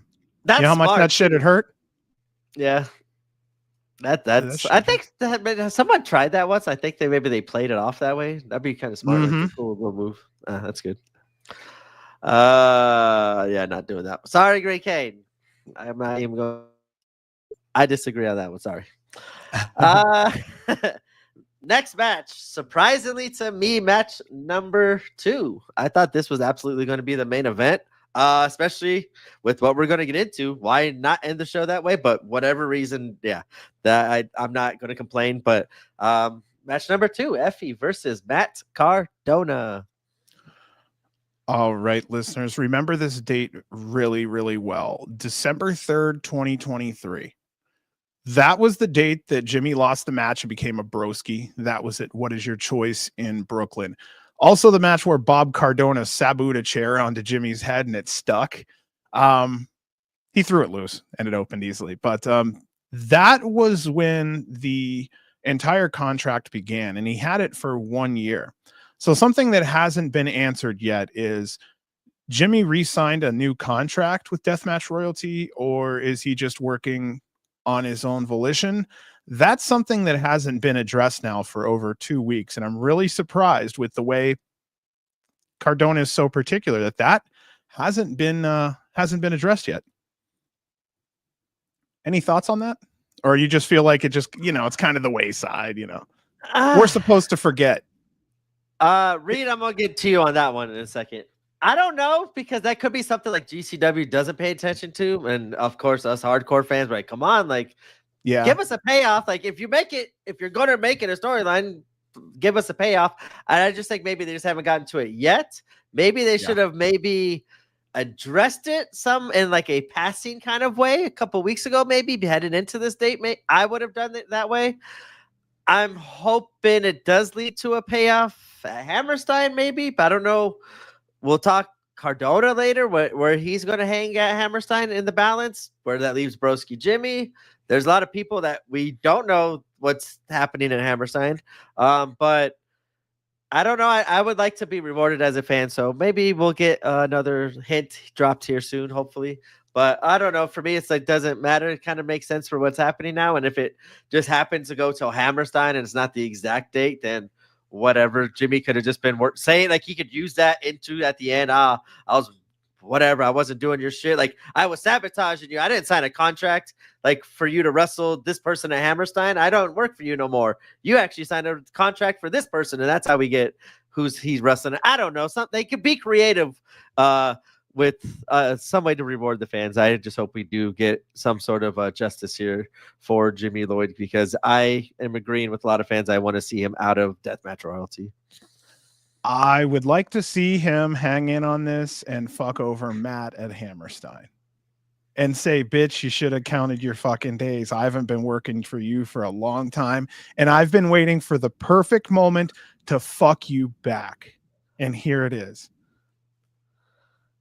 Again, that's only if fans wanted to face Jimmy. I really think that Jimmy enjoys what he's doing, and I think people kind of enjoy where Jimmy's at. I know I like the deathmatch variant of Jimmy, but if he was to be in any other role, I mean, he's enjoying himself. So I'll be honest with you. Like, it's been a year. It's the same promo every time. No, it's the same easy heelish promo. It's easy. And I'm not blaming Jimmy, but it's the same old shit. To me, it's gotten stale. I would have really liked to see something at NGI leading towards this whole change, and that whatever of giving him to be the old deathmatch Jimmy Lloyd. It's working for him. Yeah, he's getting like prominent roles with big names, and like, as we're about to talk about. So it's not nothing bad for Jimmy, like on his end. If he's enjoying it, let him enjoy it. I think just us fans, for me as a fan, I think he's getting a little bit stale in this role, and it either needs to be changed up or he just needs a breakaway. And for me, preferably, especially with how hot the deathmatch scene is right now, throw him as like a little spicy little surprise contender into that match. Give Jimmy Lloyd a Hammerstein moment. I don't know, but seeing him in the fold with all these names and being the deathmatch Jimmy that I prefer to see him in, I think that he excels in. For me, that would be the way to go. Jimmy Lloyd, our spicy little meatball. I like the idea. Yeah, I agree here with Great One. Like, it doesn't make sense to have him drop this whole thing until something happens with Deathmatch Royalty. I think that's going to be Hammerstein. And then whatever. I don't care about the dates. They haven't really hinted. Like I said, yeah, like you said, like, he's happy. So I'm the only one crying for this to happen. So I guess I'll stop complaining. You're not the only one. You're just the only one on this show tonight. And that's okay. Everybody has good opinions one way or the other. So also in this match, Effie was playing double duty when Broski Jimmy got involved. Emmeline Jordan may have foreshadowed Jericho on commentary. They mentioned the Ring of Honor show. They also mentioned Prazak and wished him a quick recovery. I want to do the same thing now and just say, Dave Prazak, you are missed. And as soon as you can, we would love to see you back. It is amazing to see how many people it takes to do your job. And that shows how indispensable you are and what a Hall of Famer you've become. Yeah, same. I asked you, because I heard you kind of like say something. I was like, hey, what? Yeah, Prazak, where has he been? Like, everything cool? Like, is he okay? And like you said, he was sick. So I was like, oh, okay, good. Like, I'm glad he's just like sick and not like other anything else going on, because yeah, he's so valuable. And like while he was missed, like, everybody that's filled in has done a great job. So Prazak deserves some time after all the hard work he does too. Now, there were a lot of Chelsea chants in this match. Cardona played into them so well. Did you like that? Oh, yeah. And I didn't know that because I was there. Like, I'm so behind on wrestling. I'm like legit just outside of GCW, AEW, WWE. Like, I'm 2 weeks behind on wrestling. So like, I didn't even know that she won the Intercontinental title earlier until he said that. So that was kind of cool. And yeah, she killed it at GCW. Like, she was really good at her role there. So he does play it good in one half of this champion. So yeah, good for Cardona. Now, being that this was the final matchup, only 8.5 minutes for this was I felt like that was a little light. And again, I agree with you. The main event would have been a beautiful place to put this, but I'm wondering if maybe Jericho just has a bedtime. Yeah, no, like Greg One said it. He's the one. He ain't staying. Like, we've heard other names like, I ain't staying till 12. So Jericho definitely ain't staying at the UCC Center hanging out. Like, so he was in and out. It's cool. Yeah, whatever. Senior referee Adam Galt gets knocked out. Someone slides in the ring. Of course, he's decked out in New York gear in LA. Perfect heel move. He knocks out Cardona. Effie covers for the win. So our winner here was Effie. And the whole time, I think you heard me from the other side of the building. I was like, look at the shoes. I'm pointing at the shoes, telling people, look at the fucking boots. It's 100% Chris Jericho. So the mystery man lifts off his mask, and it is Chris Jericho. And he reveals that he has an AEW shirt on, and that came on to a lot of boos. I look back and some GCW folks were smiling ear to ear. I don't know if you looked back at the stage to see like Brett and same thing. I mean, people are watching here, and I turned around going, okay, what's their response? And I just saw smiles and happiness, and that makes me feel good. I looked at you, I was like, yes, like all's good in our world. Like, I turned around and faced them, and I put my hands up, and I was like clapping towards them. I'm like, this is what was needed. I felt like it went off great, and my read is business is picked up, and I'm hopeful for the best possible outcome for all.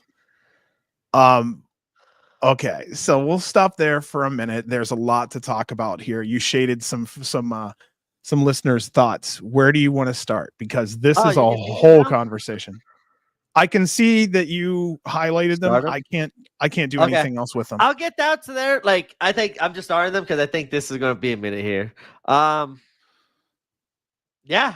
So I don't even care about the damn match. I thought it was main event just because if something like this were going to happen, what a fucking way to end the night and to get the fans talking. But have it happen earlier in the show, and this kind of worked out and could be smart of them. They did it on purpose to what happened in the main event to get more eyes then that could keep down, hopefully stayed and watched and see an ending happening in another return. So I liked it. I didn't give a fuck about the result of the match. I even started writing like same old match. Like, what can they do? I'm tired of this matchup, but whatever. I was more intrigued just because of all the surrounding circumstances. I saw someone coming through. I saw the guy working the gate with the video and some other people with the video, and then I see a guy with the hood, and I was like, who? Okay, like who is this? I had no idea. Like this was this is one of the reasons I came to the show, hoping this match would stay on the card just because of everything going on. Like, actually, it was right when I bought the ticket when all this bullshit happened, because I bought it for Justice Redacted. That's when I got the ticket. So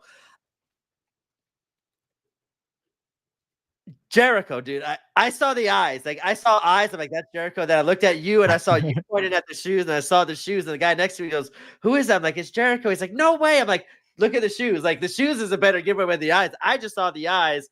You saw the shoes and put two and two together. I'm like, my immediately thought before even the shirt reveal, like, thank you. All is good with GCW and AEW at the moment. Who the fuck knows? We could be getting triple worked at this point. I don't know, but I was happy. Giancarlo, yeah, seeing Giancarlo too was actually the hint that something might be happening. I thought maybe he was just in town saying hi, but then I saw him with the other people crowd with the cameras, like, oh, this is AEW. Like, but then I did not picture Jericho. I thought this is Ricky maybe fighting his way back in here. That's why I highlighted some shit too. We're gonna talk about Ricky here. This could be a long one, guys. Yeah, this is because this is a big talk one. Jericho, AEW, all's good in the world. This is good because the last time I went to Hammerstein, I was scared of the whole Nick Gage and GCW. Nick Gage returning at Hammerstein. The first thing I said, I looked at my wife and said, thank God Nick is back in GCW. All is good in GCW world. Whatever happened. They are adults. They got in the room and handled it like adults. I don't care at that point. Whatever the fuck happened, I was just happy that us fans got rewarded for the Nick Gage at Hammerstein. This was like, oh, thank God. It seems like Tony Brett got it in a room together. Apparently, obviously, something happened. Whatever, maybe all this was a work, but I don't think so, because then now we're gonna fuck with Ricky. Then that you ain't gonna fuck with Ricky. They're like, so this was. I think I gotta. I'm gonna watch my words. I'm just happy as a GCW fan. We're getting. It seems like AEW talent. Hopefully for Hammerstein. Now, I'm just talking about how that affects a GCW with going into GCW show at Hammerstein. Ring of Honor shows next weekend. I didn't know this little thing here that Reed said. That's something I never noticed or paid attention to. Could be cool. Could be something to keep an eye on, or it could be holidays. It's a week before holidays too. There's a reason why there's not a lot of shows, I don't think, being booked anywhere. So that's interesting tidbit though of information. So thank you, Reed. I'll put it like this. I'm more interested in what happens first at Ring of Honor, GCW's involvement. I am praying to God there's something there, like how we got at Ric Flair's Last Dance. Even if it's just a one night only kind of deal, cool. Give it to me. Yep. If it leads to a Ring of Honor ZZW kind of feud for a couple of weeks into a big show at fucking Hammerstein again in a couple months, in April maybe, to counteract WrestleMania weekend, I don't know. That would be fucking awesome. I'm just happy that it seems like there's going to be a working relationship, and I'm going to leave it at that because as a fan, I was ecstatic seeing the AEW shirt on GCW.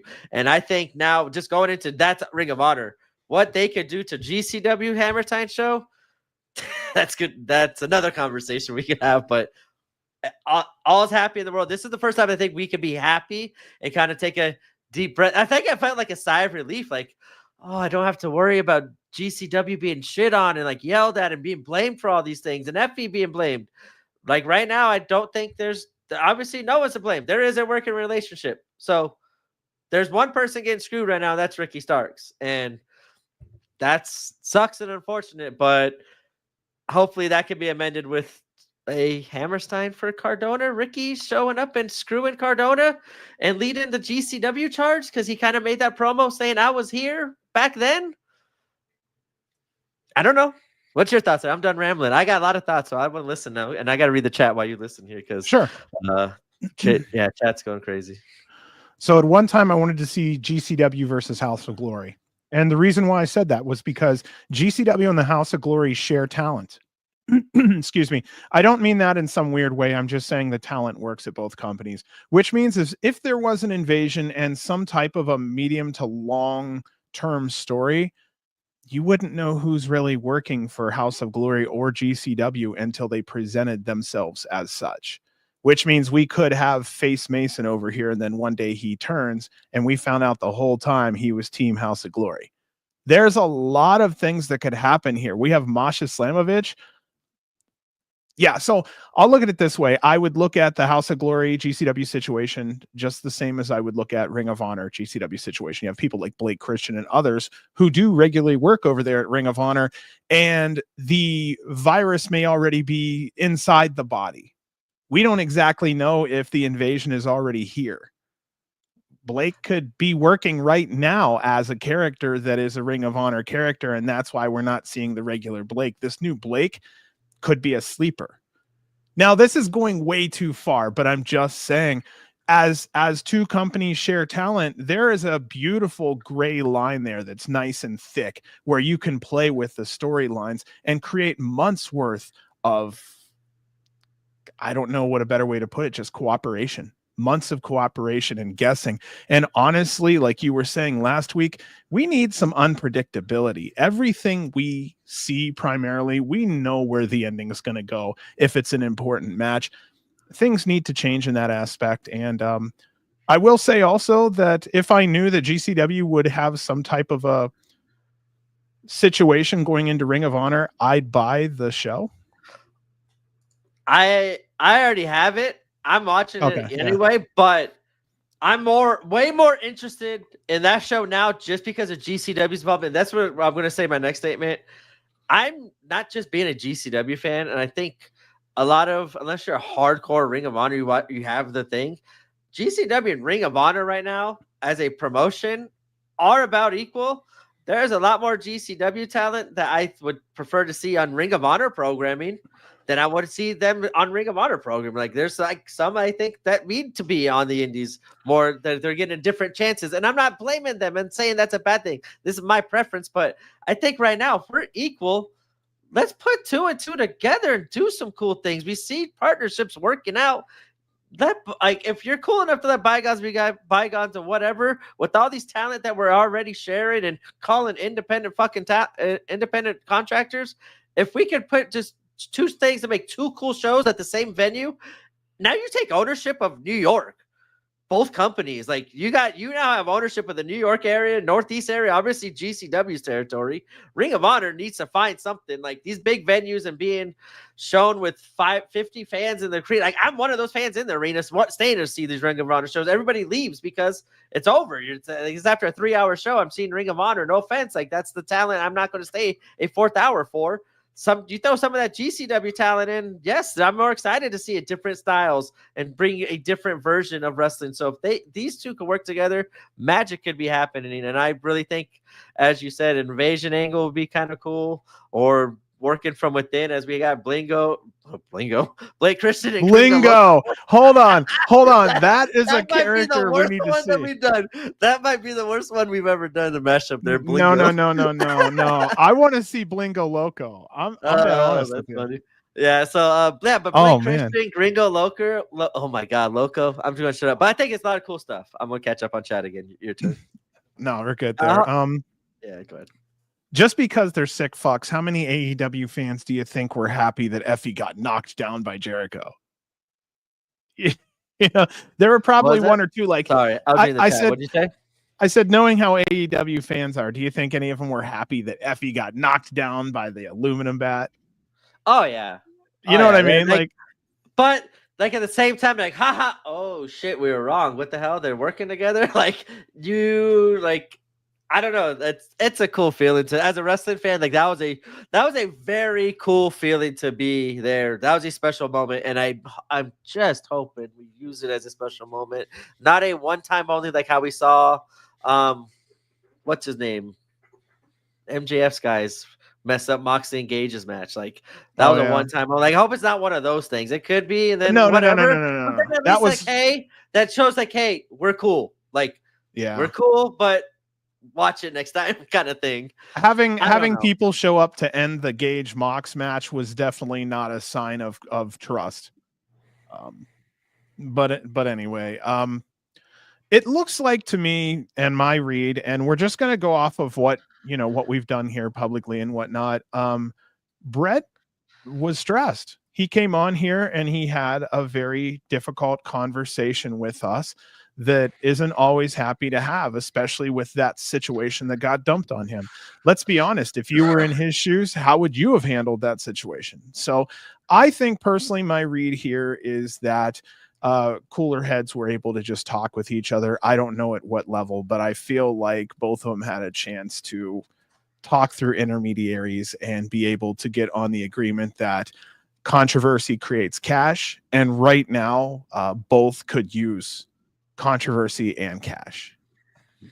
So I think we're in a good spot. I can tell you honestly, guys, listeners, like I said, 3 weeks ago, we thought we were going to have our home run. We were going to walk our bases, tell everyone that we've got our little position. We're doing great. And then an hour before the show, shit hits the fan. Brett's getting a hold of us going, hey, let's talk about this, because let's hit the nail on the head, And I think he did a great thing for it. Next week, Effie.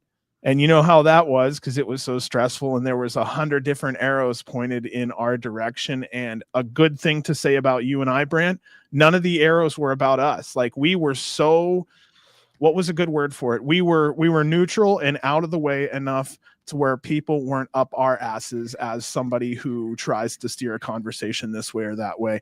And I want everybody to exactly. And I also let the listeners know, me and Brant made like ahead of time, we made sure that we were going to be good, neutral people, like not sitting there and trying to make somebody say a gotcha question or anything like that. We don't believe in stuff like that. So I think that's my full thoughts on that conversation. So 2 things here. Reed, I like Josh Woods isn't a bad one. I think that's okay. Bobby Lashley. Like Bobby Lashley versus Barnett Hammerstein. Ooh, yeah. Like, that's been my name. That's why I was like, oh fuck, if I got a they're name. not gonna let Ricky Starks, they're not gonna let Lashley, but who knows? Well, go ahead. What's yours? Y'all are gonna hate me. I think it'd be funny to see Barnett and Brock Lesnar. Hate me, but I know that would sell tickets immediately. Is someone laughing at me at your house back there? No. My son is no, just kidding. No, that was just the sound of laughter within the country, just laughing at me.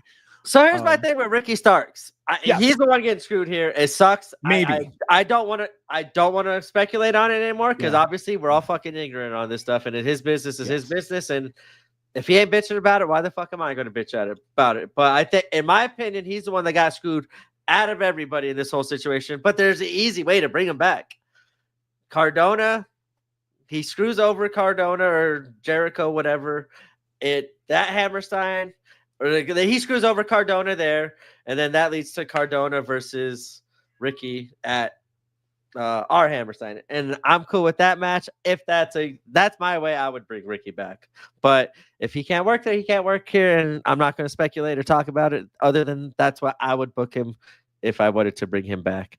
That's not a bad one. That's a rough one. I don't know. Tito Ortiz. I'd be all for Rampage. I'm a big Rampage Jackson fan, so he's done it before. I would, but I don't want to get slapped again by him. The punches. I would like to see Rampage in Bloodsport. Chris Hero versus Barnett. That would be a fun one.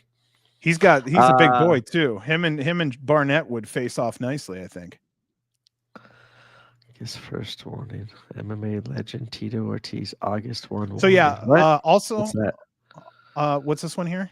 Oh, I don't know much about that.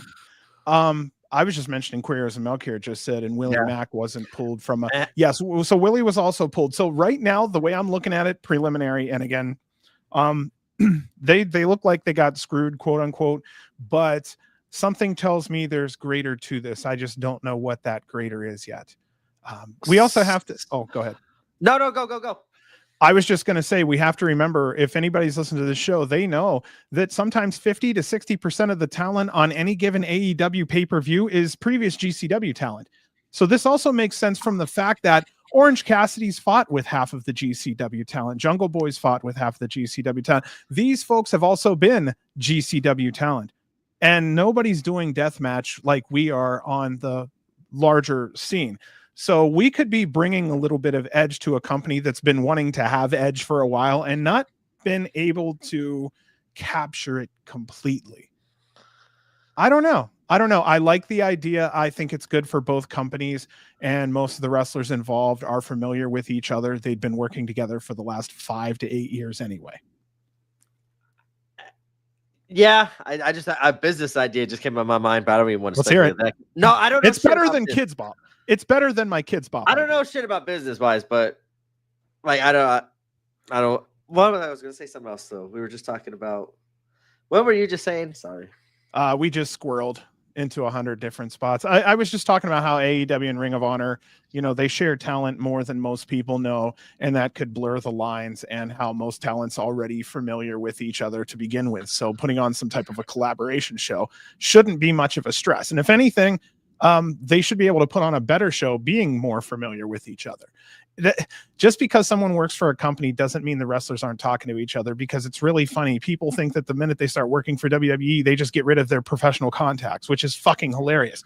If anything, you're going to realize that wrestlers are very chatty and they like to talk about a lot of things. So somebody gets a job at AEW, that's perfectly fine. You're going to hear some gripes and whatnot from that performer when he's talking to another performer behind the scenes. But just because someone gets a job somewhere doesn't mean they're just going to cut off all their relationships because, hey, I work at these 3 letters. Now, fuck that. You'll be surprised how many friends are friends across the board, and fans really fuck up how 2 companies don't get along means that the wrestlers don't get along, which is complete bullshit. Yeah, I remember my thing real fast too. Willie Mack thing. This might be the straw that broke the camel's back, and Tony Khan's like, all right, what the fuck is going on? Like, so from what I heard, there was like some confusion of like Willie Mack said, I'm working this show. Someone said, hey, maybe you shouldn't, but we're not telling you can't. And Willie Mack's like, what the fuck does that mean? Kind of thing. And that's kind of the answer. He goes like, well, hey, I'm just going to be on the safe side. I'm not going to do it. Oh shit. I'm not going to do it no more. And this is what I'm trying to be safe for my career. But then like this gets back to Tony, and like their news are like, hey, what's the deal, Tony? Like Tony's like, God damn, like what's the deal? Like can we figure this shit out and just get this shit done and over with? Maybe like let's come to a peace and just move on, because this is at this point it was kind of annoying as a fan to be hearing the drama. Like I didn't like hearing some of this drama and everything going on, because like we like to just do the review and stuff, but I don't know. It seems that in my opinion as a fan, all the drama seems to be over in a good way. Now the drama is the excitement and trying to figure out and the surprise of what the hell is going to happen next week and the week after. So I'm telling you right now, like I thought the show was actually in 2 weeks, not this weekend. So I'm actually setting it on right now on my on my calendar that I'm going to be watching that, because I'm interested to see what happens. I want to watch it live because I don't want to have it spoiled on online. I don't want to pull the trigger on buying it unless I'm sure something's going to happen, and I have heard nothing in that sense. So like I already have it, so I'm just like, I just gotta have. You better tell me what's it called. Well, cause I like to watch hey, maybe we set up. What day is it on? We'll set up something maybe. Wouldn't that be great? Do a watch along. Yeah. Well, yeah, because was it night on a Friday night? Friday night. Okay. So it's Friday night. I'm out of school. We'll see. We'll see if we can do something special, because I don't know. I want to watch this live just because I don't want to miss out on it, because I think something cool could happen. And me being the fan that I am, I can't be missing that shit live. So I got to make sure my calendar's clear Friday now. We need to get a setup where both of us can sit on a couch and watch it, and then we can just have a camera pointed in our direction, and we just roll through it like it's just 2 guys sitting on a couch talking wrestling with whoever else is tuning in, which we just can't do play-by-play. That's all. Fuck that. I'm doing total play-by-play. I'll be like, watch me get these 11 Cheetos in my mouth, and then I'm going to fantasy book 50 different matches as one match is going. So yeah, this makes sense. So yeah, Christopher Daniels probably is like, hey, right now with like the shit that we're going on, like let's not do this kind of thing. It's not worth it at this point. So yeah, I'm good, and I'm hopefully other situations get resolved too. Like I kind of said to you before, this could be the start of a small mini revolution with independent contractors, especially when you talk about independent contractors of this level compared to WWE's kind of level with everything. Green Cane said, give me Nick Gage versus Adam Copeland right now. And then Reed Cooper says, Nick Gage, don't go here no more. I don't. Okay, so love it. My read on everything, no pun intended, Reed. I think Nick will be back by Hammerstein. I believe in friendships. I believe in redemption. I believe in learning and becoming a better person. And I feel like the relationship that Nick and Brett have, and I think that people can change and learn over time. I feel like bringing him back on or before Hammerstein would probably be a good move for tickets. Brett wants to do a good move for tickets and future and business. Nick Gage showing up, Jericho showing up at GCW, never say never moment. Fuck it. Nick Gage, before even this happened, announced for CZW. Sorry, we're going to say it. What the hell is that? Like, never say never moment. Someone else is saying, I got a private special surprise opponent coming up.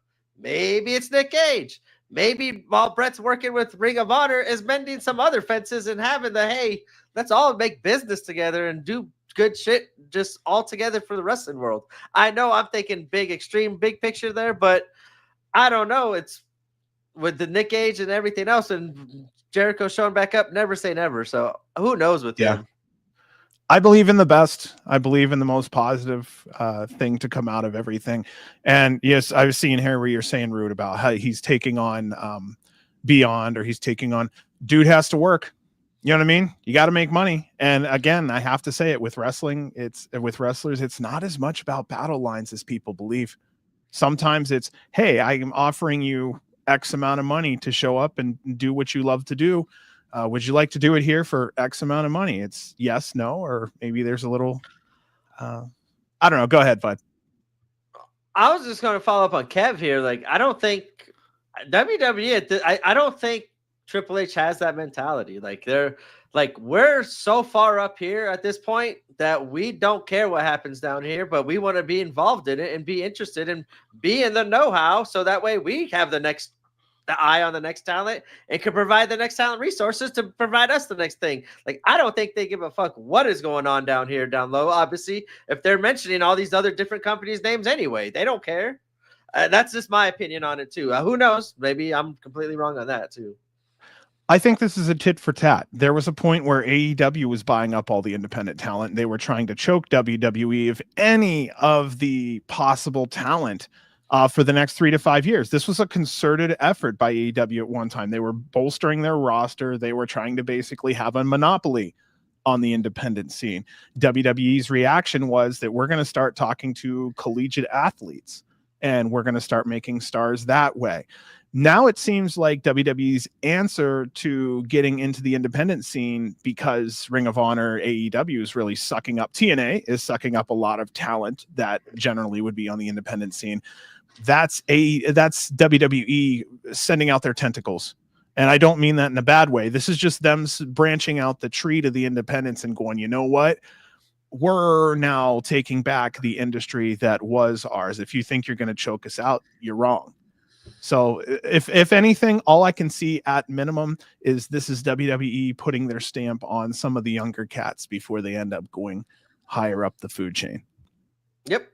That's why I don't think it's going to matter because like Ring of Honor technically like is still like, while it's under AEW, they're not I think this is what I was talking about. Like how strong are your contracts going to be, Tony Khan?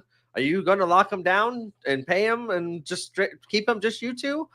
Like AEW Ring of Honor, or are you going to let the Ring of Honor kind of do their thing and it's going to be you and WWE doing their thing against each other? I think that's how it should be at this point, based off of the sizes of and what they're planning to use Ring of Honor and the ID program for. I don't know what they're planning to do Ring of Honor, to be honest with you.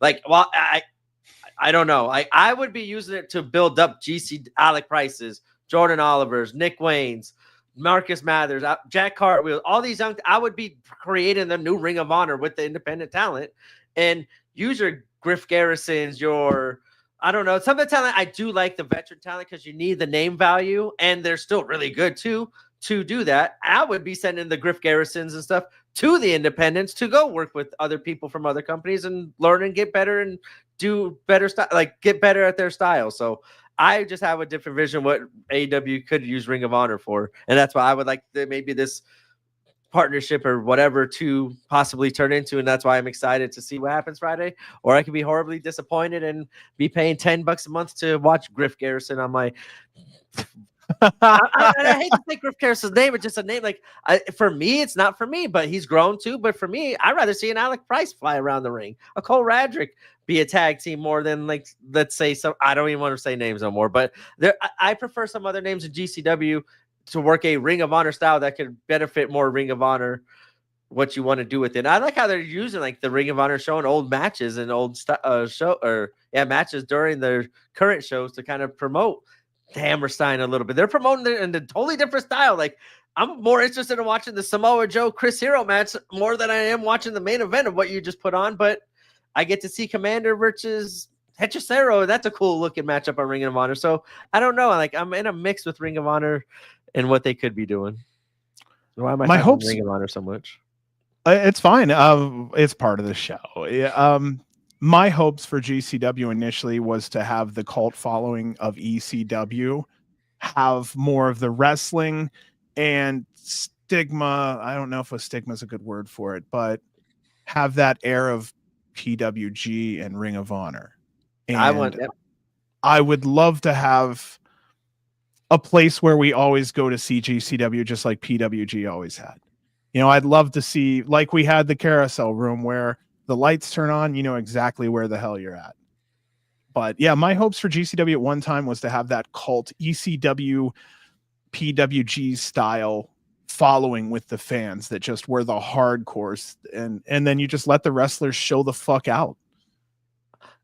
And great one, all the people that go to collectives every year. You can help me out here because I've been usually just follow the GCW, WWE. So I'm asking a legit question here, but I think I know the answer. Ring of Honor shows are usually where the WrestleMania is, right? Where Collective is. If I'm not mistaken, Ring of Honor always has a show that weekend. Even if it's just now, GCW and Ring of Honor do something cool between now and April to promote both of and help both of them going into ticket sales Collective weekend and be the talk of the town going into Collective weekend. And now Ring of Honor / AEW has a stamp on it and could do a cool show at the Palms and have them be somehow involved with the Collective and do some crazy cool stuff with a lot of independent promotion. Like, I think it would help both companies out, even just for four months, and then that's it. Then separate after that. I'm cool with something like that. You know what would stink is if this was the culmination of all of it. Jericho was just running in to have the card. I hope not. Wouldn't that be terrible though? God, would that be terrible? Guess ultimately, not really. I still would feel like, okay, hey, at least this is like a make piece instead of just fucking totally screwing everybody out. It's some sort of make piece for GCW, and I would be happy and a little bit more comfortable with like my Gringo Locos and Blake Christians, because I'm always like wondering where they're going to fit into this whole situation. But I now feel more comfortable than I did before, even if it's just for that night. I'll be disappointed, but ultimately happy. Okay, so something that came across my mind that I hadn't had a chance to talk to you yet was, I don't know what the situation is like, but if you really wanted to sell the Hammerstein, I would have done everything I could have to been on Starrcade. Just anything would have been nice to be on there. Because we just had the, yeah. I'll be honest, like Starrcade to me kind of lost a little of its luster and importance, but I know they had like great matches and cards like there. So you're ultimately right. But like for me, I just feel like they could do something on their own with the right motivation and booking and teamwork. But we were talking about how the Collective usually is a collective of different companies. So it looks like we have TJPW, DDT, and Defy. Thoughts? That was what it was last year. And what were your thoughts on it last year? So While I am a fan of Defy, I kind of haven't been paying much attention to them over the last year, so I'm not as hot on them right now. I DDT I love. I think they always provide something different for a fan like me and others. So I do like the DDT. Was the other company you said TJPW? That's always good. Yeah. They showcase very well out here with the collective and GCW. So I'm excited to see those talent back here too. And that was the only three? That I off the top of my head, those are the only three. Throw in ROH, sold out. You do something cool this weekend at Hammerstein, sold out. GCW, like I don't know the AW numbers if they're selling out or whatnot or close to it, but it seems like they want to do something to respark Ring of Honor by bringing in Cardona.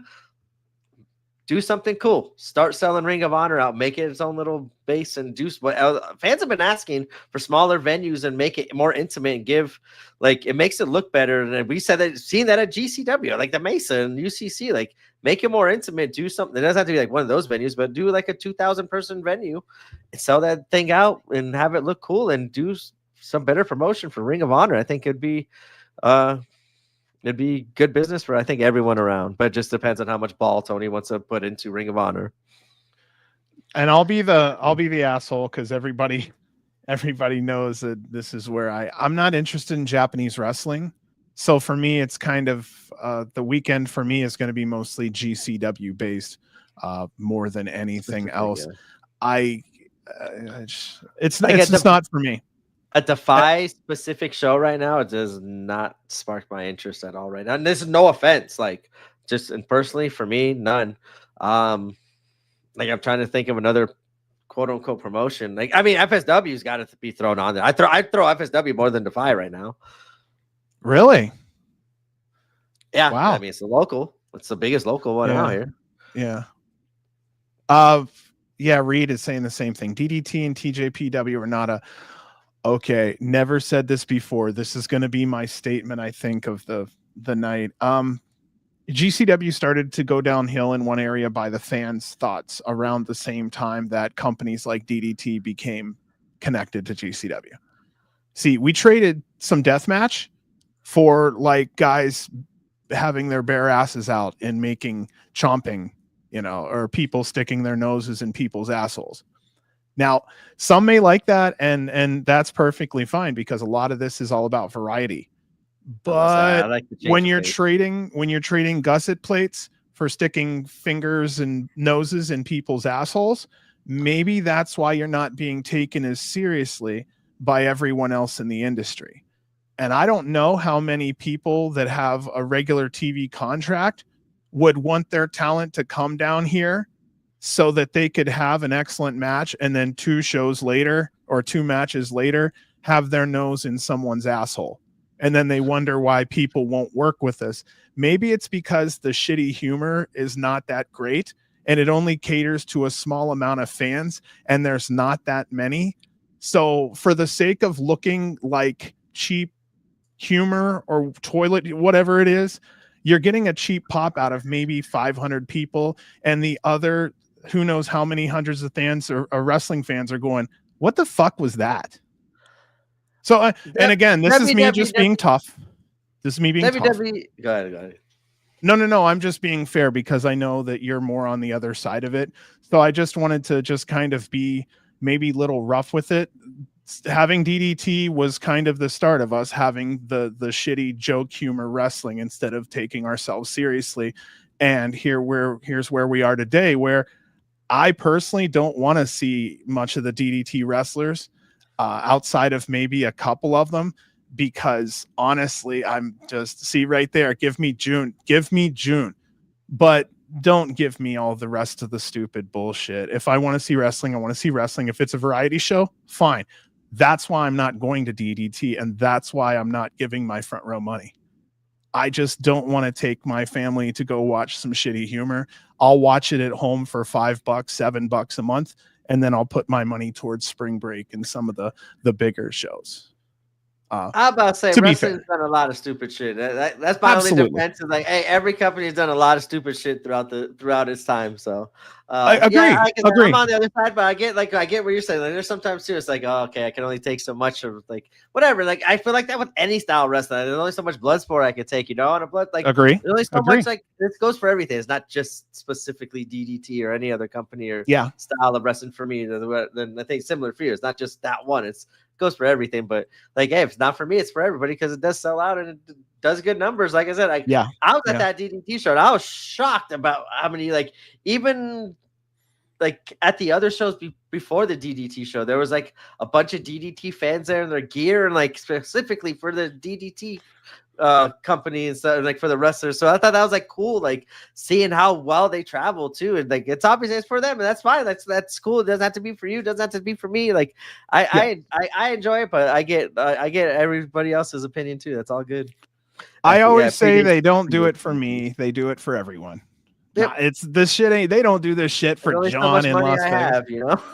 Exactly. So for me, I just have to look at my likes and dislikes and go, okay, this April could be very expensive for me if I'm not careful about my choices. So, yeah, that's what I'm looking at right now. Again, nothing against any of that. It's just, it's not for me. And I hope that's okay with some people, because I'm sure there's stuff in wrestling others don't like. There's non-blood sport people. There's there's some people don't like AEW. Some people don't like the presentation.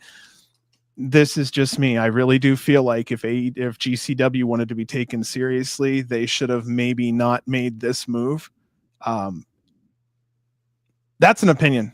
I think DDT did give them some help in their deathmatch scene by far, but what came with that was the other stuff. So it's like, you might date the pretty girl, but you also have to date that big mole on her face.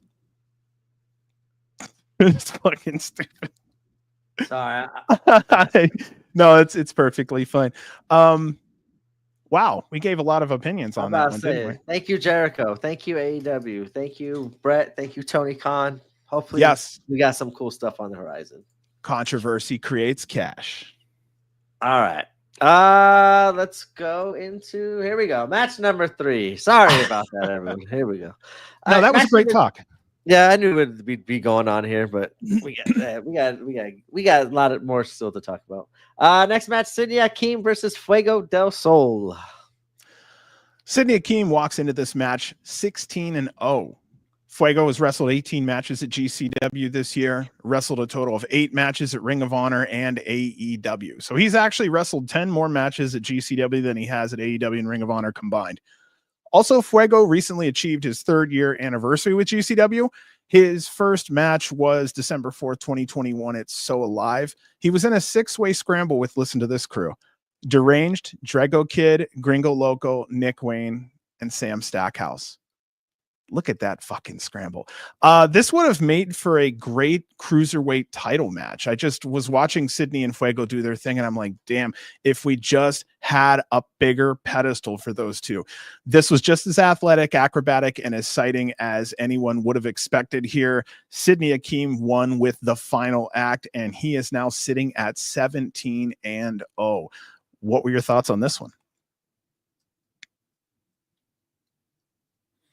Let me get muted first. No, I thought it was an excellent match. They both were solid. I thought they were fluid. Like everything, their chemistry seemed to be on point. Like they worked really hard during the match, and they told cool stories, like with their movesets. And once again, the counters. Like I'm liking. It seems like everyone's finding a way to counter the final act, but he's finding a way still to hit it. I would like to maybe see him throw in another possible finisher, but I think he's finished used like a moonsault, even like the super high moonsault one time as a finisher. So I do like how he's showing adaptation, and his opponents are adapting to him. So he's showing improvement. Fuego once again killed it, showed his versatility. Not awesome match against Sidney. This was only 11. It felt like it was like 15 minutes, but in a good way. Like I felt like they told a good story, and like once again, just felt like the Arizona show where the match length fit whatever the time length was. And yeah, awesome job by Fuego once again and Sidney. Sidney's getting his lucha ready for Vikingo, and I'm interested to see how it keeps on moving forward. I don't know what the next cards look like here. Maybe we'll go over at the end, but good job by Sidney and an awesome job by Fuego again. Unexpected. Another one where we're like, okay, we know we're going to get a solid match, but we didn't know it was going to be this good. Yep. All right, match number 4, the Garbage Daddies versus the Stoner Bros. This isn't going to be as an entertaining rundown as the Zaddy Daddy one, though. Stoner Bros have a fun entrance hailing from Smokeland, California. I put it here again. They're fun.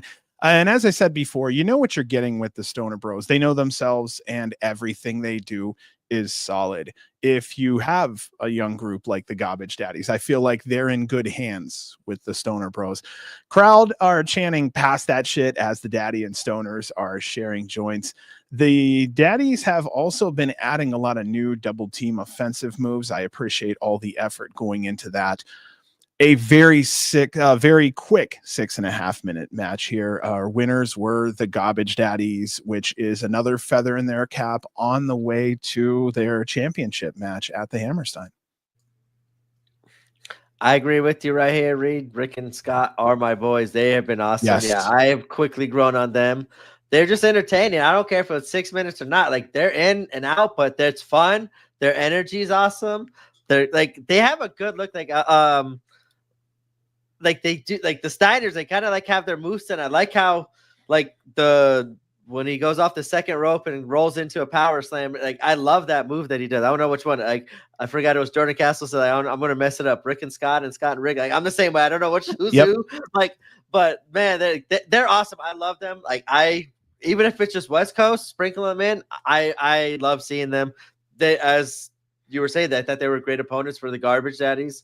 Kind of going into the similar as last night. Violence is forever. The Garbage Daddies got to take an ass whooping, but they got through this one a little bit faster than the night before. So I kind of like how it shows some growth. As you said, they're adapting their moveset. They're adding moves to it. I'm loving it. I love the garbage disposal as a finisher. Yeah, perfect matchup. Perfect placement. Give me more Stoner Bros and Garbage Daddies. Nice, strong victory going into their match at Hammerstein against Violence is Forever, as you said. Well, you know, great one put it here really well. Rick Scott is the Rick, and Scott Rick is the Scott. I didn't think about that. You know, that's so stupid.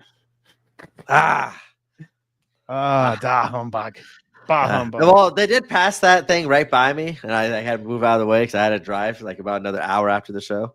So like they passed it right by me. So maybe I got a little something on me, and I can't. I'm so stupid. How did I not know Scott is Rick and Rick is Scott?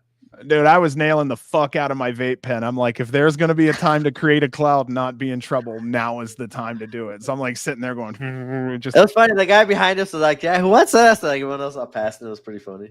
Oh, hell yeah.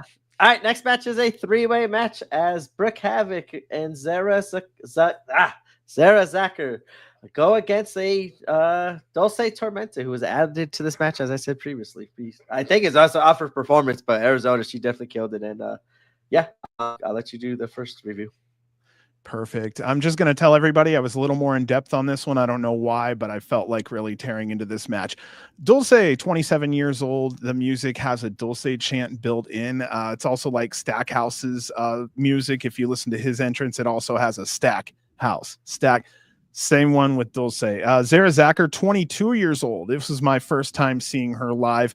Brooke Havoc, 25 years old. I would like to see her in a team or faction.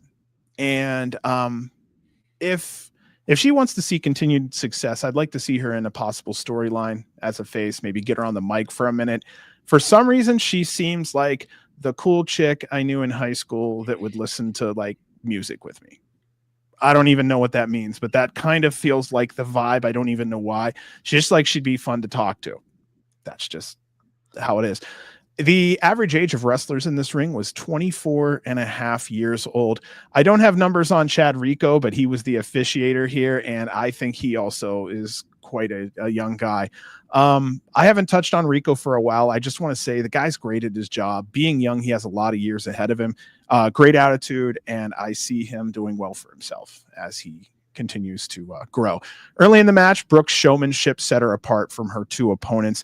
Dulce's T. Harris looked great. She extended her body straight out instead of being somewhat scrunched up. It looks way better when it's extended like that. She had a lot of support, being the only lucha wrestler in this match also. I forgot to mention that LA is lucha country, and They were all over her for that. I was laughing at Emil and Castle discussing a variation of the moss-covered three-handed family credenza. It was actually called the Golden Gate Swing, executed by Donovan Morgan 23 years ago. Castle pipes in and said, "I was born 23 years ago." You could actually hear the life come out of Emil's body. Someone said earlier, it sounded like Emil wanted to fight Jordan earlier. Is this the part? And here we go. Reed Harris Cooper has the answer. Perch is only 14. Oh, well, that's Porch. We need to find out about Perch is 14. Porch. Hey, this has been a rough night, guys. Let me tell Blingo, you. Blingo. I still like Blingo. That was like falling and making it look good. Yeah, I've actually had over 8 hours of wrestling today, guys. So I'm I literally took an hour nap before this show just to be alive. Yeah, I put here that Zara's a busy wrestler, stays in constant motion. The double Z spine buster was a great looking move. I saw someone standing on the back wall near the wrestler's entrance holding a sign, and it said GCW. The other sign said Brooke Havoc. If you're against a wall and not blocking anyone, I think signs are fucking awesome, and they actually can show popularity to a new fan who may not know much about who's wrestling in this match. Brooke and Zara also had their own time to wrestle, allowing them to have the singles match that they have originally planned, kind of let them get their shit in. Our winner here was Brooke Havoc hitting Adrenaline in reverse on Dulce. I wrote here that Brooke is now 7-5 at GCW since her debut this year. And even with a second loss this weekend, I feel like I know more about Dulce and feel more confident having her in a strong spot on the show. My respect level has went up for her. And I'll just say it now. I feel like outside of Matthew Justice, this was also Tormenta's weekend, and this was a coming out party for her. And I just want to tell her welcome, because I feel like as a fan, she showed me enough to know that she can confidently hold her own here at GCW. I felt she earned that with the Megan Bain match. I thought that was the test for her. Like, hey, are you able to hold your own? And I thought that was a strong matchup. And I don't know, whatever. She got this matchup. I'm glad she was added. I think she provided something different that we would have saw, obviously, in a triple threat match. And I think everybody shined. Like, they all did their jobs well. They all connected. Like, the crowd was into it. It was loud. And Dulce, I agree with you. Like, other than Justice kind of having the All-Star weekend, Dulce definitely had one as well. But she had great performances both those nights, and I'm glad she keeps getting more work and more travel with GCW. Same can be said for Zara Sakar, and Brooke obviously still keep on going towards Hammerstein. So I'm interested to see, like, for all those people, if maybe some other than Brooke, if those two get added to Hammerstein, or how much involvement they're going to have in the road to Hammerstein. Our next matchup is a blood sport match, as the Master War Beast Josh Barnett goes against Royce Isaac. All right, guys, this is going to be the talk. I was so anti-blood sport. Brent, you knew it from day one. I didn't get it. It's not for me. I was vocal about it to a point to where it's called the Blood Sport Talk by Kev and a couple other people in chat, because I've been very vocal and given. So I'm gonna put myself on mute. I want to listen to it. I haven't even read this yet. I didn't really get to talk to you, but like a little bit about the blood sport. So I want to sit and listen, just like the chat. Okay. All right. So this was my first time seeing Bloodsport live, and the first time that I was able to gauge the audience's live reaction to the performances. The bell rang. Some fans weren't into it initially. They started doing the wave. You could see that on TV. Others were saying, "Kiss him already," which is kind of funny, because you hear things like that from first-time MMA watchers. Anybody who's watched UFC, like, the first time I sat down with my wife to watch it, she wasn't used, like, first-time MMA watchers don't understand the struggle of the ground game, because they're used to pro wrestling flash in their fights. Stop. Go ahead right there. What do you think, can be? Their energy, since I was kind of closer to that little group, their energy all night was awesome. They brought a lot of, they brought the energy, obviously, but I think they were like a new group or new to GCW. I'll be honest, I didn't get like a very good look, but it seemed like they've had an energy that felt like new fans that were just into everything that was going on. And then you threw this at him, and that's why, like, I think their kind of mood changed a bit, as you'll probably get on and get into it later. Moods changed later on, I think. Yeah, so most fans were focusing on watching more of the wrestling subtleties like handwork, muscle, or joint manipulation. Almost a look back in time as to what the sport of pro wrestling used to be. Some stand-up fighting, mostly mat wrestling and grappling. There was an announcement that the first 5 minutes of the match had passed and there's 10 minutes left. After that announcement, I noticed fans started to sink into their seats, get a little more comfortable, and focus on what's happening in ring. Everything got quieter. There was no yelling or screaming. You could have called someone's name from across the building and they would have heard it clearly. The room felt different, like a change in the atmosphere. It was more intimate. It was less aggressive from the fans' perspective. Everybody was a little more playful. Like I said, the jokes were flying and then people were doing the wave. But fans were yelling things occasionally. Everyone would laugh. It was camaraderie. Those things made the night special in retrospect. But the most important part to me, the fans were able to take a breather and relax. It was like a halftime show or a halftime break in between the action. To people with nervous issues, anxiety, sensory overload issues, this was more than welcome. My ears could relax. My brain could relax. I could collect my thoughts. No one was screaming in my ear. I wasn't screaming in anyone else's ear.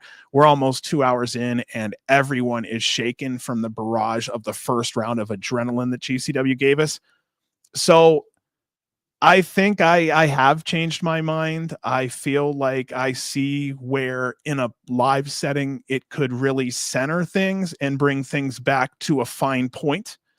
And I think it also allows for a type of wrestling that's not around anymore to be represented in this new MMA fashion. So as someone who has known the history, and I complained about being taken back to the 20s and the 30s and 40s mat style wrestling, I had to sit there and experience it for myself. And what I found was that it's actually a welcome break. And I was the one going into the show bitching, I didn't pay for this match. I paid for professional wrestling. Only to find I was wrong, and there is a place for this in a live show. And the more adrenaline or the longer show that you have, the more that something like this has its place. I'll go further from here. Our winner was Josh Barnett. For Royce Isaacs, with his partner Jarrell Nelson as the West Coast Wrecking Crew, they go on to win the NJPW Strong Tag Team Championship less than 24 hours after this match. So congratulations to them on that. My take, a couple improvements, more vocal wrestling to engage the fans. Two guys quietly wrestling around can sometimes be too quiet and it lacks personality. This is where the fans come in and start to entertain themselves. Make some noise. A great example of this, even Violence is Forever, who are known to be a little more straightforward. They sold a great story in ring, and I prefer their style of presentation if it comes down to a blood sport type of presentation. Also, I just say, and I'll stick to this, pick up the physical intensity to at least a strong sparring level. For crying out loud, you're being paid. And my last thing that would be kind of an improvement, if it's going to be called blood sport, bleed. I'm just being fair. This is MMA. Just being fair. The last part, most important, Bloodsport opens the door to working with other companies. Punk shows up, Mox shows up. Mainstream eyeballs want to see what Bloodsport is, and the talent want to see how Bloodsport can extend their pro wrestling careers. Have bad ankles? Bloodsport may be a good choice for you. Bad knees? Bloodsport. If you can't run the ropes anymore because it's just too much for you, or Bloodsport can actually fit that. Aging, can't run the ropes. Bloodsport can give your career a new breath. I can appreciate that. If I would have able to have been seeing some of my favorites 10 years past a certain prime or 10 years past a certain whatever, and I was still able to see them come out to their music, perform, give us a win, I'm into that. It's clear that Bloodsport's finding itself, but some creativity I feel will bring more eyes to the sport. Balancing that creativity with the fighting aspect would be challenging. On one side, it could lack personality, and on the other side, it could become a joke if you're not careful. So it's actually good you stayed quiet there. I was able to get in all my thoughts without fucking up because that's what I do. I feel like you're going to be walking this home run off the bases now because, you get new information and you change your mind. And I did that here. So I'm kind of curious what you have to say. I like that. Very nice way of thank you for shutting the fuck up and let me get my thought out finally. No. What I'm saying is, It was just funny, like the timing of it, because I was like, yeah, you're right. Because I took notes the whole time. I took notes. I didn't want to listen because that was your first time seeing it. Like I said, I like to see and hear. Like I didn't even read any of your notes. I was just listening to what you were saying and seeing your reaction because I didn't think that was your reaction after this match. I got new information and I changed. I can actually see where it could be beneficial to. I didn't mean like saying like you switched your mind from what you said that night. Like I didn't even get a reaction. We didn't really even talk about this match because of fucking Jericho and later on Atticus and everything else. So like we didn't even get to talk about it. So I here that was like your legit honest opinion, and like that's cool because I see that as fans. Like everything you said right there was like awesome. Like once again review. Like your rundown there was just awesome. That's why I just wanted to sit down and shut the fuck up because. Like, I think you told the story of what it is. That first 5 minutes, I was like, this ain't working. Like, you can't throw Bloodsport in the middle of a show. Like, especially that LA crowd who wants the blood, who wants the death matches, who wants the lucha, and you go throw two grapplers out there. So, my first 5 minutes, I thought, like, yeah, this ain't cutting it. And then, as you said, like, after, like, I think there was, like, the first almost knockout of, like, a suplex, and, like, fans like, oh, shit. And then, like, no, Royce could continue. And then, like, Royce got the advantage. Everyone, as you said, like, kind of sit back down, like, oh, this match is still going on, and we're interested in seeing it. And then, like, the last couple of minutes, the struggle was there. Like, I just hated the ending. It was just a clothesline. A lariat. I get the lariat. Tease? Manders? I would. I'd like to see that. Manders versus Barnett, Bloodsport. That'd be a cool spotlight, different kind of matchup for Manders. I hated the clothesline ending. The lariat. It's just a normal wrestling move. For me, I agree with you. As you said, you could spar. Guys could tap each other 50%. Like you get a little paid.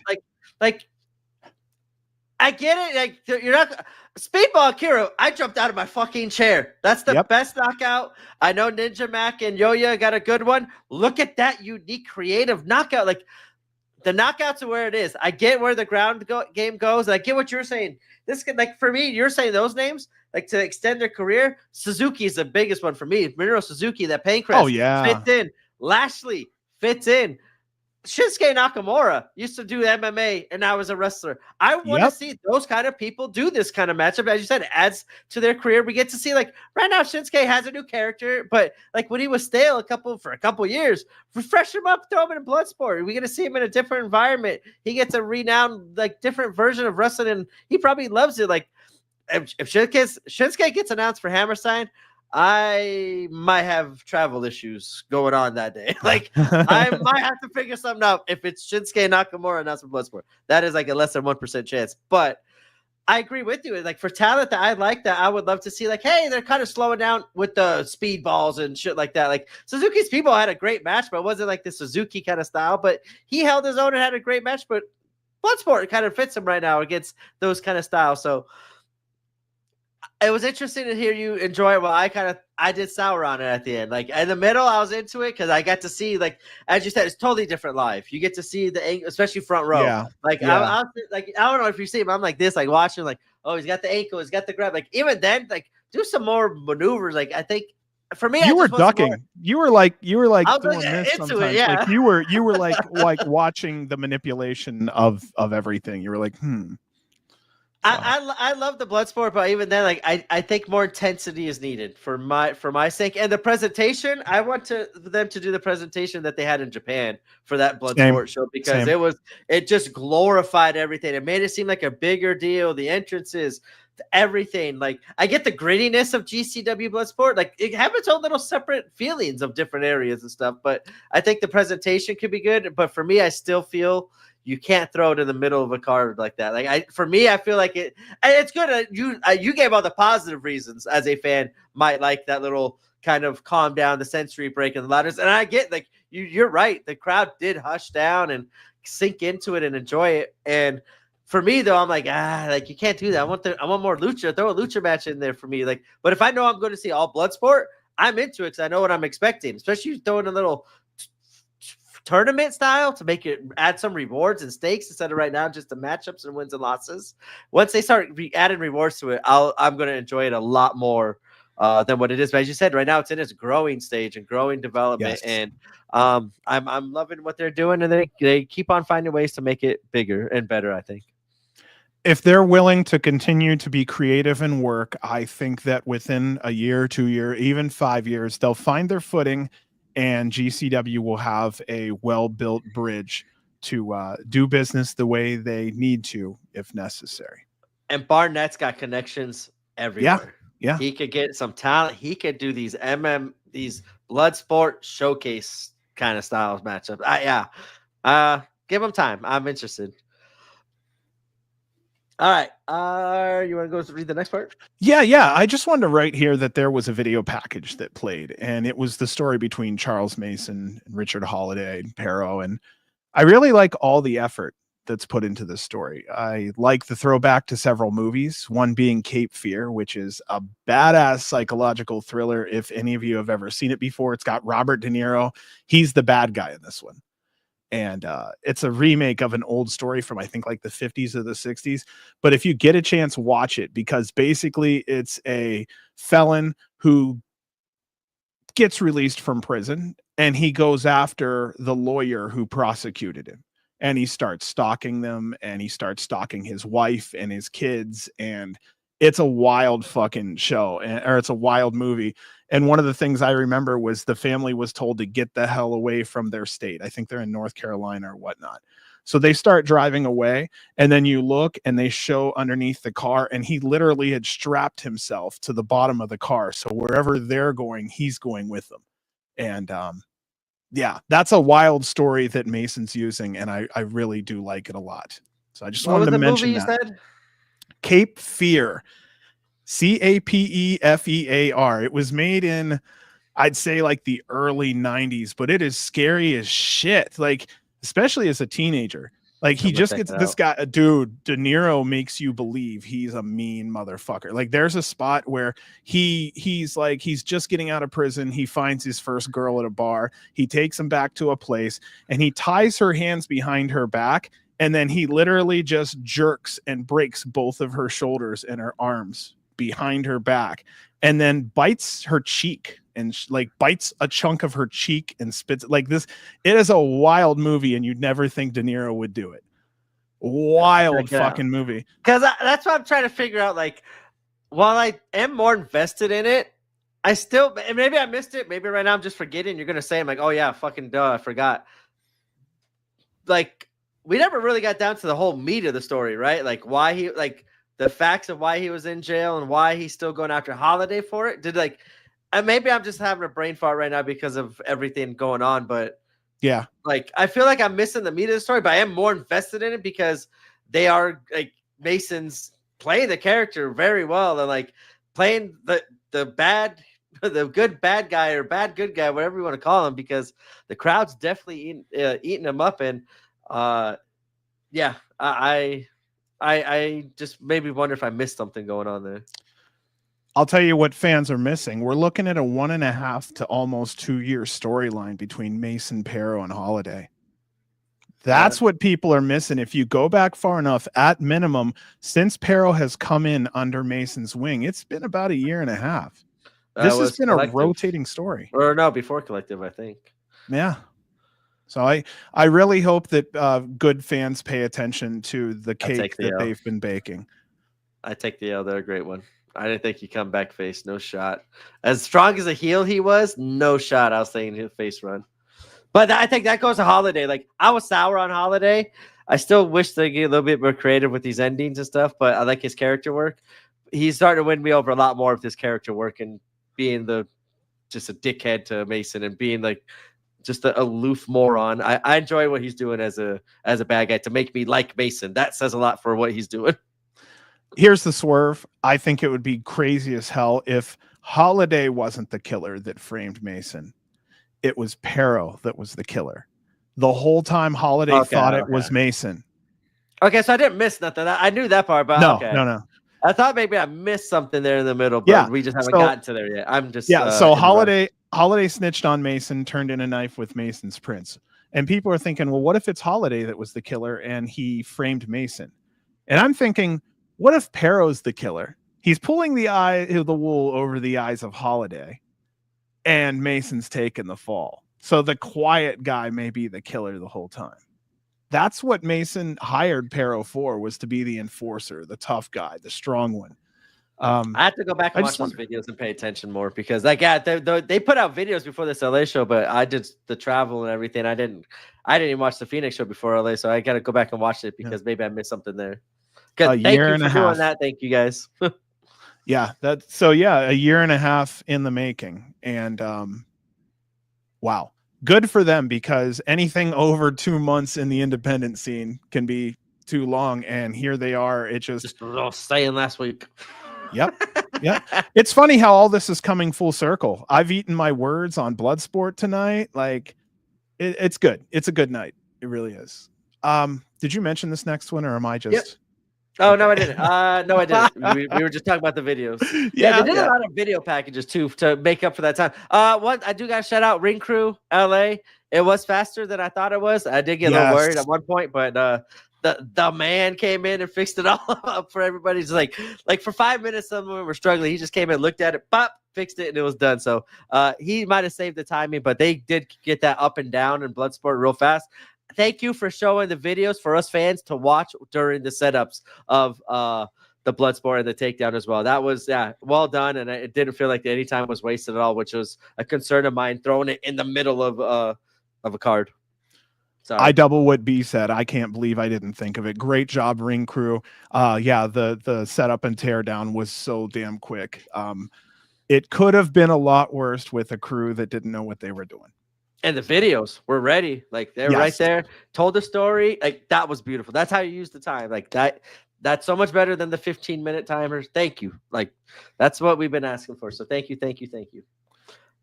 All right, next matchup was a tag team match. Oh my goodness.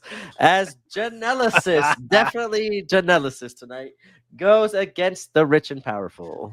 I still like Beauty and the Beast. I still don't understand why that one hasn't worked yet. Or they don't have a finisher that they both do together and they call it the Beauty and the Beast. And he does something crazy and she finishes with, I don't know. He does the double stomp, like, and she does the tombstone. Like, it should be like the Young Bucks, like the Meltzer driver, kind of, not Meltzer driver, whatever. Like just a tombstone, Janela with the stomp, and boom, finish. I like the idea of them together. Period. I just think that it works really well. He's like the wild guy. I don't have a better way to maybe put it in this scenario. All right, so Perro was out first. Behind him was Richard Holiday with a full security detail surrounding him. He's wearing a shirt that says LA is trash. This is like total classic heel stuff. His security then surrounds the ring. They are covering all four sides. He bitches about the fans throwing trash, and Perro tells Charles these are unsafe working conditions. He offers a $5,000 reward for anyone who turns in Charles Mason. I really think he did a good job there. Janelysis was out next, and Janela is in matching headgear, shorts, wristbands, you name it. Him and they match. Their differences here made them lovable and fun. It's definitely an unlikely pairing that works. If you've ever watched like some of the old, like, I'm trying to think of the name of the show, but like it had Tool Time with Tim the Toolman Taylor and all those kind of shows. Home Improvement. Yeah. So shows like that back in the 90s and whatnot, it was always a guy acting macho and doing stupid. And then there was always the woman behind him going, oh, honey, what a moron he is. I feel like that's what's going on here is Janela's out there having fun. And then you have her going, you know what? Let's just let him enjoy himself. She was having fun. Yeah, exactly. She was enjoying it too, like smiling and like, oh my God, I can't believe he really did it. And then Holiday constantly watching his back throughout the match was enjoyable. He really sold that well. Anytime he could think about it, he's looking all mysterious, and it was just well done. Another thing that made me smile, Bane is more over than I thought live. And I feel like we were the head of the train on Bane. Remember, I was saying from the beginning, I go, dude, she's a face. Some of the best faces are heels, and sometimes fans may not absolutely know that. I looked at her and I went, women are going to love her, men are going to love her. And then here I went live and I went, anything she does, women are screaming right along with the men. I think it's great. And to me, that's a face champion. She's got support from men, females, which can sometimes be rare with women. Sometimes women don't like women wrestlers. I don't know if you've ever seen that before, but they're like, I don't like her. I don't like this. Happens all the time. But we call that shit the minute she came into the company. We go, you know what? She's just going to be a massive face. And here she is. Joey hitting Bane's poses also had me laughing. You could see him doing all the little things. Why isn't there a story where she's gunning for Masha right now? Let's just, maybe we should go with that. Someone then shows up and no, sorry. What was that? That's how I started earlier. Someone said, but Megan Bane doesn't have a match for Hammerstein, which is interesting. I agree with you. I'd be a perfect match. I like the idea. Someone then shows up in an orange jumpsuit. Holiday, of course, quickly runs off. But funny thing, it's not Mason. Bane and Janela then finish off Mason for the win. The winner's here. Janela says, Holiday was very jumpy. And that was kind of the point here. He was just trying to show that he was on edge and he was very worried about, whatever that Mason was going to do. Fans are now turned around because, Holiday had ran off. They're looking at what Holiday's doing. You could see Holiday sneaking around the fans. He's trying to get away, but of course he goes back into the fans to do it. You see Perro's crawling in the ring. He's trying to get his wits about him because he just, suffered that loss. Holiday finally comes back to the ring. You see him arguing with Perro. Then you see Mason enter from behind Holiday, and he has a chair. In between the arguing between Perro and Holiday, you see Perro freezing, just like he saw a ghost. And then you could see that Holiday notices Perro's in shock. He turns around. Mason and Holiday meet eyes. This is the first time they've really had a chance to see each other face to face. Mason goes to swing and hits Perro instead. Perro is down. Holiday then runs off, literally out of the building as Charles chases him through the front door. Now, stop. I have an idea. Charles is chasing Holiday back into the next event. I think would be fun. So I think what would be funny is a story that was pulled a long time ago. Two guys were fighting and they actually fought out of the building and the referee called the match. Now at the next show, next week later, both men were still fighting and fought back into the building. So it looked like they had been fighting the whole time. They had fought to the new city and just got to the venue still fighting. I think it would have been hilarious if at the next show you see Holiday run in and Mason is still chasing him. I didn't say it was the best idea, but I did say it's an idea. I'm thinking of, I don't think it's not the Gold Dust Roddy Piper, but it was like a Stone Cold one, like where you like followed him in with the truck still or something. I don't know. Oh, that was a Chikara angle. Okay, I'm not even close. Never mind. I want to see it now. Send me a clip, great one if you can. I want to see it. But yeah, fans went nuts. Mason's way over. It's the character we needed here. Just don't sleep on this 1.5 year, 2 year storyline, fans, because they've put a lot of time into this. And I really do hope someone like Ivan goes back and puts together a nice review package just to catch everyone up. This has been a long-term storyline and these are so rare. Please pay attention to them. They're not around as often as people would like. Shout out the one that they put up for Effie Cardona too. The quick little callback at the end. Like that was a cool little video package too to hype up everything, that history that they had. That was well done by whoever did that as well. If that was Ivan, good job. Like yeah, GoPro killed it, production killed it, like videos it was an A+ weekend, man. I don't know what to say. Like at this point, like I know we're just kind of saying like everything's good, but everything was fantastic, especially being there live in LA. It was good. For me, Genesis, I thought it was hysterical seeing Joey, how he was. The match, it was cool. Like they, as you said, Bane was over for sure. She was getting cheered on all over the place. Holiday is playing his heel role, like looking around during the match. I thought was funny. Pero getting fucking mad at him, like, dude, fucking wake up. Like I love it. Like, this is the character growth I want to see from Pero. I want to see more of Pero. Like, I feel like he's been hidden all this time. I'm so mad. Like, I'm glad he's finally getting the chance to show what he's capable of. And he's been killing his role in this whole thing too. And instead of being like a side angle, which I was afraid he'd be, like, I think he's doing his role very well. And Mason as a face is killing it. And it was a well planned out angle. They've been doing a good job of extending the ankle through the week to get the fans more invested to the shows. And yeah, I'm enjoying everything they're doing a lot more now than I did before. Yeah, Holidays definitely. Like when it all happened, I was pissed. I'm like, oh, well, I'm so tired of this Holiday winning the way they're winning. Like, change it up a little bit. And finally, we got some change here where they took an L even going into Hammerstein, which is kind of shocking but cool. And yeah, I liked it. It was a good way to further the angle for sure. All right, our next matchup is a 6-person tag team, as it was Los Desperados teaming with Jack Cartwheel going against the Wolf Zaddies and Juicy Finau. Another physical match, especially since it was said that this one is also put together somewhat quickly. I was laughing that instead of a heat-seeking missile, the Zaddies go with a meat-seeking missile. Juicy's lost weight and also looks good. It was mentioned in chat here that he's lost 70 pounds, I think, if I saw that right. What are you thinking there, Brant? I love that. Shea Cabrera with the meat-seeking missile, dude. That was good. I like that. That was awesome. Arez stopped the Juicy Finau tope, and I won't forgive him for it. I live for the Juicy topes. First time I ever booed Arez. Hey, I love Arez. What a good guy. I really wish that the language barrier wasn't so big, because yeah, I need to talk through Gringo to him at some point. Or a translator. I talked to Ciclope through translator. So maybe that's the way to do it. No, seriously, he and I have only contacted each other and talked through Google Translate. But I don't know, it's a show of respect. You know what I mean? Now it's an easy way to do it too.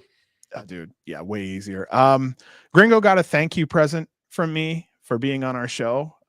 If anybody's listened before, I got him a little 4-pack of kids that are throwing snowballs at each other. They're universal and it can fit in any village. So I'm really looking forward to where he put them, because again, I like the little villages. He likes little villages. So it was just a thank you for the interview, and I hope he enjoys them. I didn't see much of Che Cabrera. I don't know if maybe he got injured mid-match or what there. The finish showed all 3 Desperados hitting their finishers. The final being Arez taking Juicy off the top rope and pinning him for 3. Our winners here, Los Desperados and Jack Cartwheel.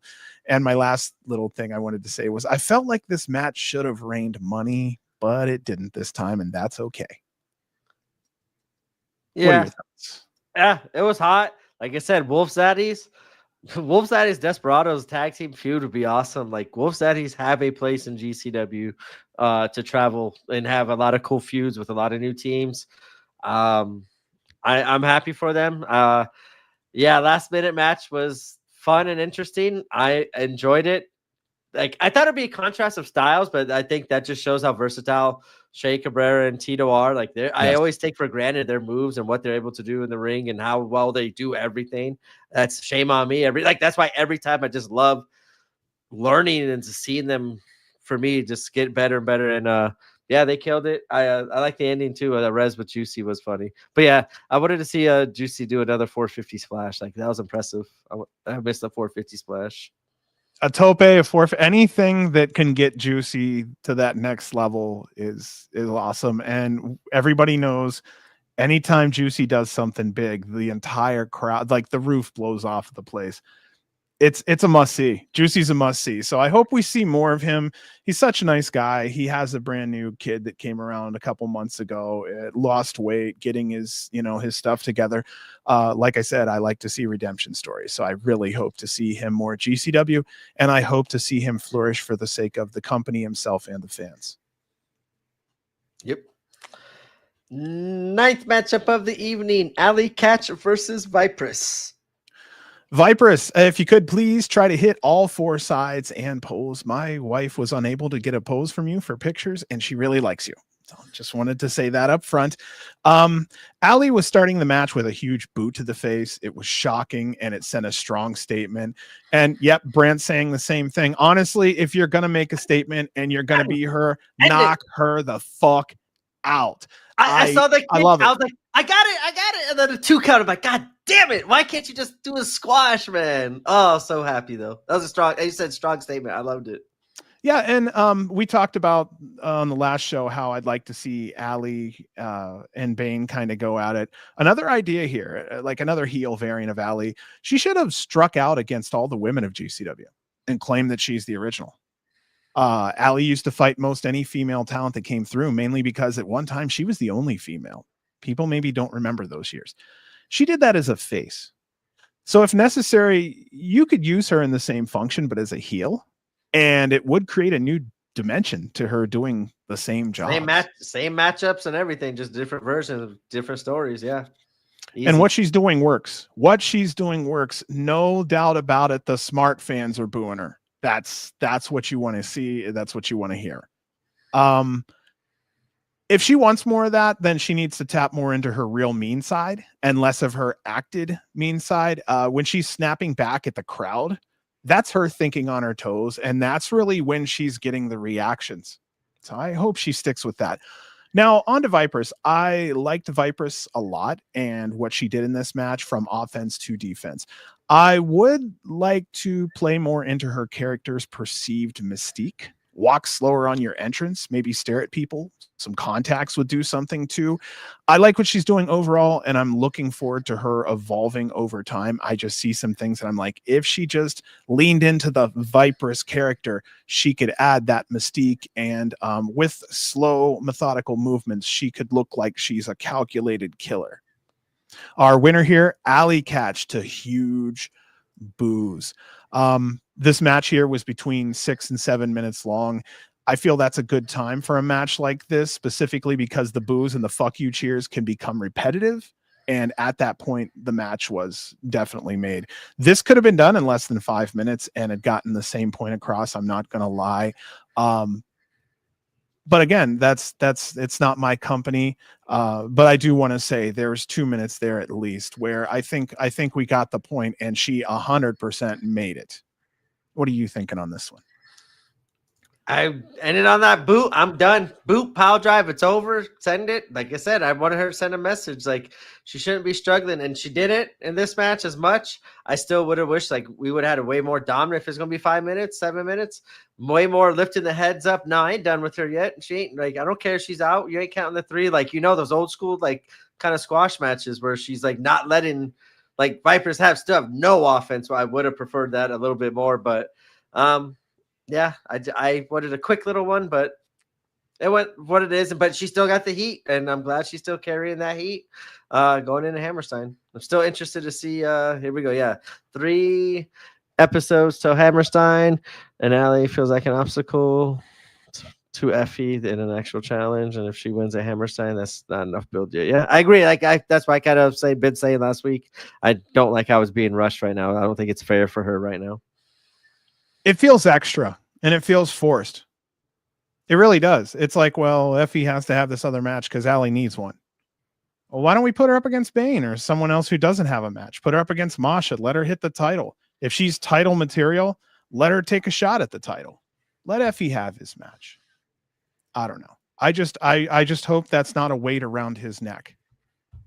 Because from fans' perspective, we don't really know why we need to see that. And if she wins, like you said, B, there's no real storyline between her and Mance. So what's the build? Yeah, I wish there would have been more storytelling between the 3. Like I feel like her and Mance's first go around, they did like a cool video package and told cool stories just with those 2 back then. And then especially now, she has a possibility to wrestle Manson for the title at the main event of Hammerstein. I would be doing some more cool video packages and going and alluding to it. Maybe do a sit down with all 3 or something like that. Do an in-ring segment. I don't know, like do something cool where they somehow have to interact with each other. Let them all do a 20-minute talk is Jericho or learning tree Jericho. Yeah, real fast. I started that too. I want to go back to that. That would be funny seeing Jimmy run in a final battle to help Matt Cardona. Yes. That would be hysterical. No, I would just like to see like a little bit more interaction between all three of them. Now I get like why we didn't get it tonight or that night because Mansour wasn't there, but I don't know. I still want to see some more because it just feels like I don't know more. To me, it feels like more can be done. Yeah. I think that's where I'm at too. I think Allie's character is so well developed. It needs a longer story to cook because I feel like she's done all of this and it hasn't had enough time to sink in how good that character can be. And she has the ability to do so now. So like I said, with this Effie situation and her, I would have held off this storyline until after the Hammerstein to have something engaging to happen after Hammerstein, because after Hammerstein, all these stories are going to fall away. And what are we left with? Well, we know for sure we would be left with a cooking alley story off the bat. What are you thinking? It's getting late, man. I don't know. We still got 3 more shows. I don't want to jump to conclusions. We still got this main event. I guess I could talk about it after. Yeah, we just have the main event. Okay, we can do that. Just remind me if I forget. I'll get there. It's a natural. My opinion has something to do with this main event. Perfect. Did you announce it? No, I did not. I zoned out there because I'm thirsty and I gotta go get a drink. So I'm gonna announce this real fast. You do your thing. I'm gonna grab a drink. Main events, highest in the room. The reason I wanted to be there for this chaotic train wreck of a match that I fucking loved. Matthew Justice versus Dr. Redacted. All right, so Redacted is way over. I recommend striking while the iron is hot here. When Emil announced by that he's stomping his feet in the ring, I just want to say that's an alpha move. It tells people I'm here, look at me, and I love that. Also, he seems to know where the camera is at all times, and that's an intangible. Matthew Justice working back-to-back main events this weekend. Welcome back, chants from the crowd. Again, I'll just say this was definitely Justice's weekend. I seriously could not do a play-by-play on this one also. This is a 23.5-minute death match. Again, if there's something that you fell in love with GCW back in the day, it's going to be a death match like this. I would recommend watching it. It had doors, chairs, ironing boards, ladders, gusset plates, and trash cans with the lids. Perch almost got hit with a chair. It made me wonder if fans having every surfed roadside neighborhood cans for like weapons. I'm just kind of wondering how far fans have went for weapons before. Because I'm wondering, like, you go to construction sites or if you go to like trash bins outside of someone's house, you could probably pick up some weapons if you're creative. We're going to talk a little bit more about that here soon. The action was nonstop. It was fun watching. Did you mention the keyboard? Sorry. Not yet. Oh. We'll Redacted did his trash can dive spot that always goes over. Justice was kicking ass and drinking Modelo's the fans would constantly hand to him. We had a stage dive. Serious amounts of fan chairs were being used. Emil shared that he's left-handed. I did not know that, which historically means that he is born of the devil. That's good to know.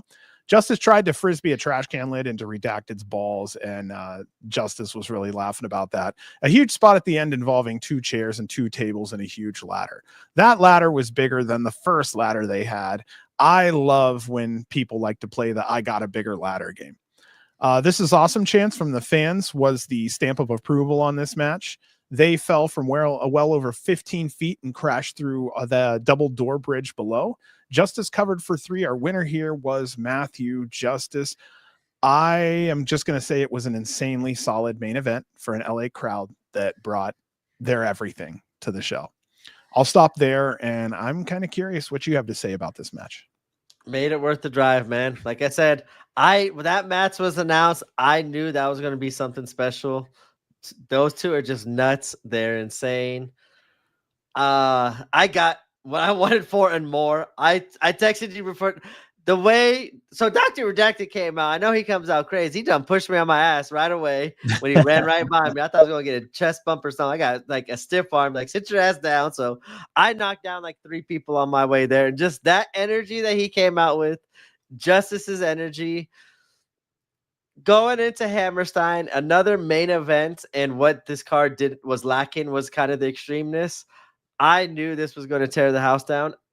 For me, I'm not exaggerating. I like live top 3 live match I've seen at UCC. That was wow. The energy was nuts. They are just insane. As you said, they're just like looking and laughing at each other. Like I ain't done yet, brother. Like, wait, we got 10 more minutes. Like, I'm ready. Let's go. Like, they were just having fun with it, but they're just some crazy bumps. Like, he threw the like ironing board ladder at like Dr. Redacted on the outside, just hit him on the shoulder. Like, no, they are insane. But that's why I'm so looking forward to this Hammerstein match, ladder match for the ultraviolet title, because while it is going to be glass free, obviously, I think what they've been showing us lately, they could get crazy in those 6 and their energy level and what they know that they're going to have to be the craziest match on the card. Like there has to be the holy shit moments of the night, and Justice is down for it. I hope I can't remember if Dr. Redacted is in it or not. He's got to be thrown in it. Traymont's going to look for redemption with the not guilty. Drew Parker, his first time in Hammerstein. I'm leaving out somebody. I'm trusting you on this one. John Wayne Murdoch in that match. Like, no, I'm excited for what this could be, but they got to find a way to get Dr. Redacted in that match. Mr. Danger possibly in that match. I'm telling you, wow. But these guys, like this was like these 2 guys didn't care. Like they just wanted to like, what are we gonna do next to hurt ourselves and get the crowd behind us? And they were crazy motherfuckers, and they delivered exactly what I wanted them to do, if not more. Raleigh said, "Y'all are still live." Yep, we're just finishing up the last match. Sorry, Jericho took an hour from us. Hey, we got into it, and that was worth it, though. Clown said, "Hey, I'm left-handed." That's right, Clown. You're a listener, so you are godlike. But otherwise, you're definitely the devil, historically. Reed Harris, I told you it becomes a 12-person match. I'm telling you, I was counting. That's why when he said, like, more, I'm like, shit, I'm at 6. Oh, wait, John Wayne Murdoch. Like, man, I'm telling you. And I wouldn't put Atticus in this match. I'd have a tease. Somebody... Okay, here's what I do. I'd have a winner and have him challenge the winner. No. Just kind of give him Nope. I like it. He's gonna go for the world title. Okay, you want to know what I want to see him do? I would have someone else. Go ahead. You go first. I want to see him beat the fuck out of Maki to a point to where people are booing him. Maliciously beat the ever-loving shit out of her. Take back the Extreme title. Be like, why in the fuck did you put it on her? She is not Extreme. I'm Extreme. And start the run that way. He's going to go for world title. I would hope he does. I think that's how the night's going to end. And if he's going to be holding the belt over. Like I said before, I think Effie wins, gets some feel-good moment. Atticus there. Effie gets a quick, maybe Effie's, I don't know when he's going to lose it. I don't think it'll be a long run, unfortunately, for Effie. But I think the night ends with Atticus holding the belt over his head. And here's what I don't want to ruin it. Possibly say something that could ruin something. This is all speculation. You're just a fan. You're speculating.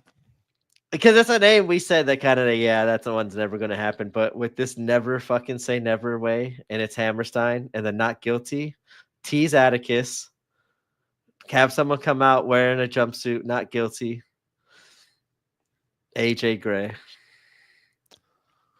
Okay, so I'm just saying that's what I'm hoping for. That'd be my holy shit moment. I would do the swerve with Atticus. AJ Gray makes his return and shows up, and he enters himself and just climbs. This is kind of unfunny. So climbs the ladder and retrieves the belt this time, unfortunately, after last time. I'm not trying to make fun of that because that was a brutal bump, and I'm glad he even went for it for my entertainment. Even though there was no shot it was happening, he still went full throttle for my entertainment. So I'm not going to shit on that bump, but it was a pretty brutal bump. And I just think for me, not even like that, it was just happened to be a part of the story, but that's a new returning face I would like to see back. Well, the fans want it. And I know that the chances are slim, I think, because this is a Brett AJ thing more than anything. But yeah, the fans won it. I've posted multiple polls about it, and I asked who would, people like to see come back. And funny thing, that name came up exponentially more than any other name. Also, I run a poll earlier today. We were talking about the GCW ROH thing. 106 votes. I asked, do you think there will be some form of a GCW run in at ROH? Out of 106 votes, 82.1% said yes. I hope we're right. That's all on AEW. They don't have to, but if they want to do something cool, make waves right now for Ring of Honor that's separated from AEW, do it. Do you think Jericho's on this to sell more tickets because maybe they think Ricky isn't going to be able to help GCW as much as they want? No. Do you think Jericho wants to work GCW because it's a cultural thing right now? Yes and no. I want to watch what I say because obviously I don't want to. We're speculating. We're speculating. We're not talking for anyone. I don't want to be taken the wrong way. Oh, gotcha. Yeah. I think he's screwing over Ricky here, and I think Ricky's the one. Someone said in the chat earlier, like Jericho's the one that as you just said, like what's going on over there? Oh, that's creating a lot of fucking buzz. It's number 3 in the world. What's going on? The Jericho being the smart wrestling businessman he is. Let's find a way to do something like this, and maybe he got in Tony's ear and said, "Hey, grow up. Like we got business here. If you want it, I'll help you. Like we'll use mine." But then, like I said, that totally screws Ricky here. Unless Ricky comes out at Ring of Honor and comes out and helps Cardona and be part of something really cool and special. That's the only way I would be fully happy with everything. Right now, I'm not happy with Ricky getting screwed over, but I am happy with apparently at least they make do or peace offering and Jericho wearing AEW on GCW programming is enough to make me happy as a fan right now. But I still feel horrible for Ricky, and hopefully I'm hoping for the best. Like the way things are going, Ricky might be getting his due comeuppance right now. Like good away, not a bad way. Like good karma going to be coming his way hopefully here soon. And speaking of good karma, I'm hoping that eventually Khan is trying to do the same thing, just building good karma, because it's really shitty that within 60 days you have Fuego. I almost said Fuego. You have Phoenix complaining. Then you have Ricky Starks. And Tony Khan's not great with stress. He's not even great with firing people. I think he had to take a vacation after firing Punk, right? Or wrong? No, I'm just asking you. Right. I honestly I don't know that situation. So as somebody who wants to put out good vibes and they're trying to change the industry in a good way, they do not want to be known as the person who's holding back talent and then also attempted to kill the modern day ECW. So that's a lot to shoulder at one time. So I think it feels smart. He's got a new deal. The company has a new deal. AEW ratings are somewhat down right now. So I think that any type of controversy, any type of anything, I think would be beneficial to both parties. So here was my business thing, and I'm ignorant. I'm talking out of my ass here. I don't know how good Ring of Honor on the Ring of Honor wrestling. That's where the only place you can find the Ring of Honor battle, whatever their pass is. I forgot, but I'm a part of it. Honor pass or whatever. Yeah. I don't know how the subscribers there to compare to GCW subscribers on Fight TV or Triller Plus. I don't know, like not even specifically GCW related, but hey, I think they're trying to, if they're shopping them, I think they're shopping Ring of Honor too. And I don't know what's going on there. They're looking for like a TV deal. If they can find like a TV deal, then throw their library on Triller, GCW and Ring of Honor is going to, and Triller's willing to throw out money. And Tony Khan makes a business decision. I don't know, like it's a numbers wise. I don't know where this makes sense or whatnot. But that's what I'm thinking. Like maybe they could all do a cool partnership if Triller's willing to throw money out. If AEW needs or Ring of Honor needs that kind of extra money from Fight TV than what they're doing through their own. I have no idea. Well, I'm wondering if Tony Khan is getting exactly what he wants out of the ROH product right now. Probably not. I know he's in building mode, so of course it's not going to be where exactly you want it right now. But I wonder if he's getting exactly what he wanted out of it. I don't think it needs to travel. I think it needs to, and I maybe they find a home base at Hammerstein, do tapings there, and create the fan base of that cool venue, recreate the Ring of Honor feel and vibes. But You're gonna need You know an how Alex much the Price move Hammerstein? that. You're gonna need a Sidney Akeem to do that in Ring of Honor. I hate to say this, Griff Garrison. Like, you're not gonna get that with the Griff Garrison doing that. I mean, that's where I envision GCW to be old Ring of Honor / ECW at Hammerstein, putting on authentic Ring of Honor ECW style show that this time hopefully will turn into. And it would be cool if Ring of Honor could do the same in a Ring of Honor way with their talent or GCW talent. That's why I said great one. They need to find their own taping in venues like TNA style. Find a home venue. It's got to save money. Shit. Yeah. Like, I'm just see. I don't know. Need to less travel for all those talent every week in, week out. I don't know. Well, remember GCW was even asking at one time about just a weekly show in the local area. Yeah, I think that's not a terrible idea to a degree. If they had a home base, that would be the starting point. But then they wouldn't have to cost, the cost for travel would be so much lower. They're contracted to do, I forget how many dates per their contract, and less hour for the venue. You don't have to pay the hour to run a Ring of Honor show. Save money there. Like, I don't know cost, but I mean, you just said they made a lot of money on this deal, which but I mean, to save some money, and like I said, I think the energy level, if you create a fan base in that area that shows up week in and week out report, like look at the NXT crowd. Like that crowd base is like full every week, and they're all knowledgeable and they're happy and excited week in, week out because they're around that product and you built a fan base there. And why not turn Ring of Honor into that? That for me, that's what I would do if I was Tony Khan. But I ain't Tony Khan. So if I was playing Monopoly, I would bring in GCW and Ring of Honor to work together. I would slowly poach the talent and bleed GCW dry of the independent scene, and I would make Ring of Honor the new #1 independent. That would be what I would do if I wanted to be a real dick about it. I would literally integrate. I would integrate the both talents from both sides. I would build a product that I know is superior, and then I'd buy out the GCW talent. That's how I would Vince them. That would be the McMahon treatment. The reason I love Tony Khan and AEW at the beginning, because you're letting these stars show up at these companies and do different things when you're not using them. Like, that's why I hope he's going back to that mentality, hopefully, with this. And I hope he does everything the opposite of what you just said, because that's why I loved AEW. Oh, I was mean. Like, this guy, he's smart. He's smart for wrestlers, for fans, for business. Like, Eddie, I'm not using you. You want to go make money over there and do something cool? It's up to you. But see, here's the thing I just learned, though, and this is my ignorance. I didn't know like AEW was the one paying Ricky to show up at GCW still. Like, I thought GCW had to pay that stuff, and that's why we don't get talent like that. So that's my business. Well, they get a salary. They get their contracted amount. But for GCW to just call in Ricky to work for free, I think maybe the wires are crossed where they're just talking about Ricky getting his basic contracted amount. Someone said that AEW basically provided the talent without.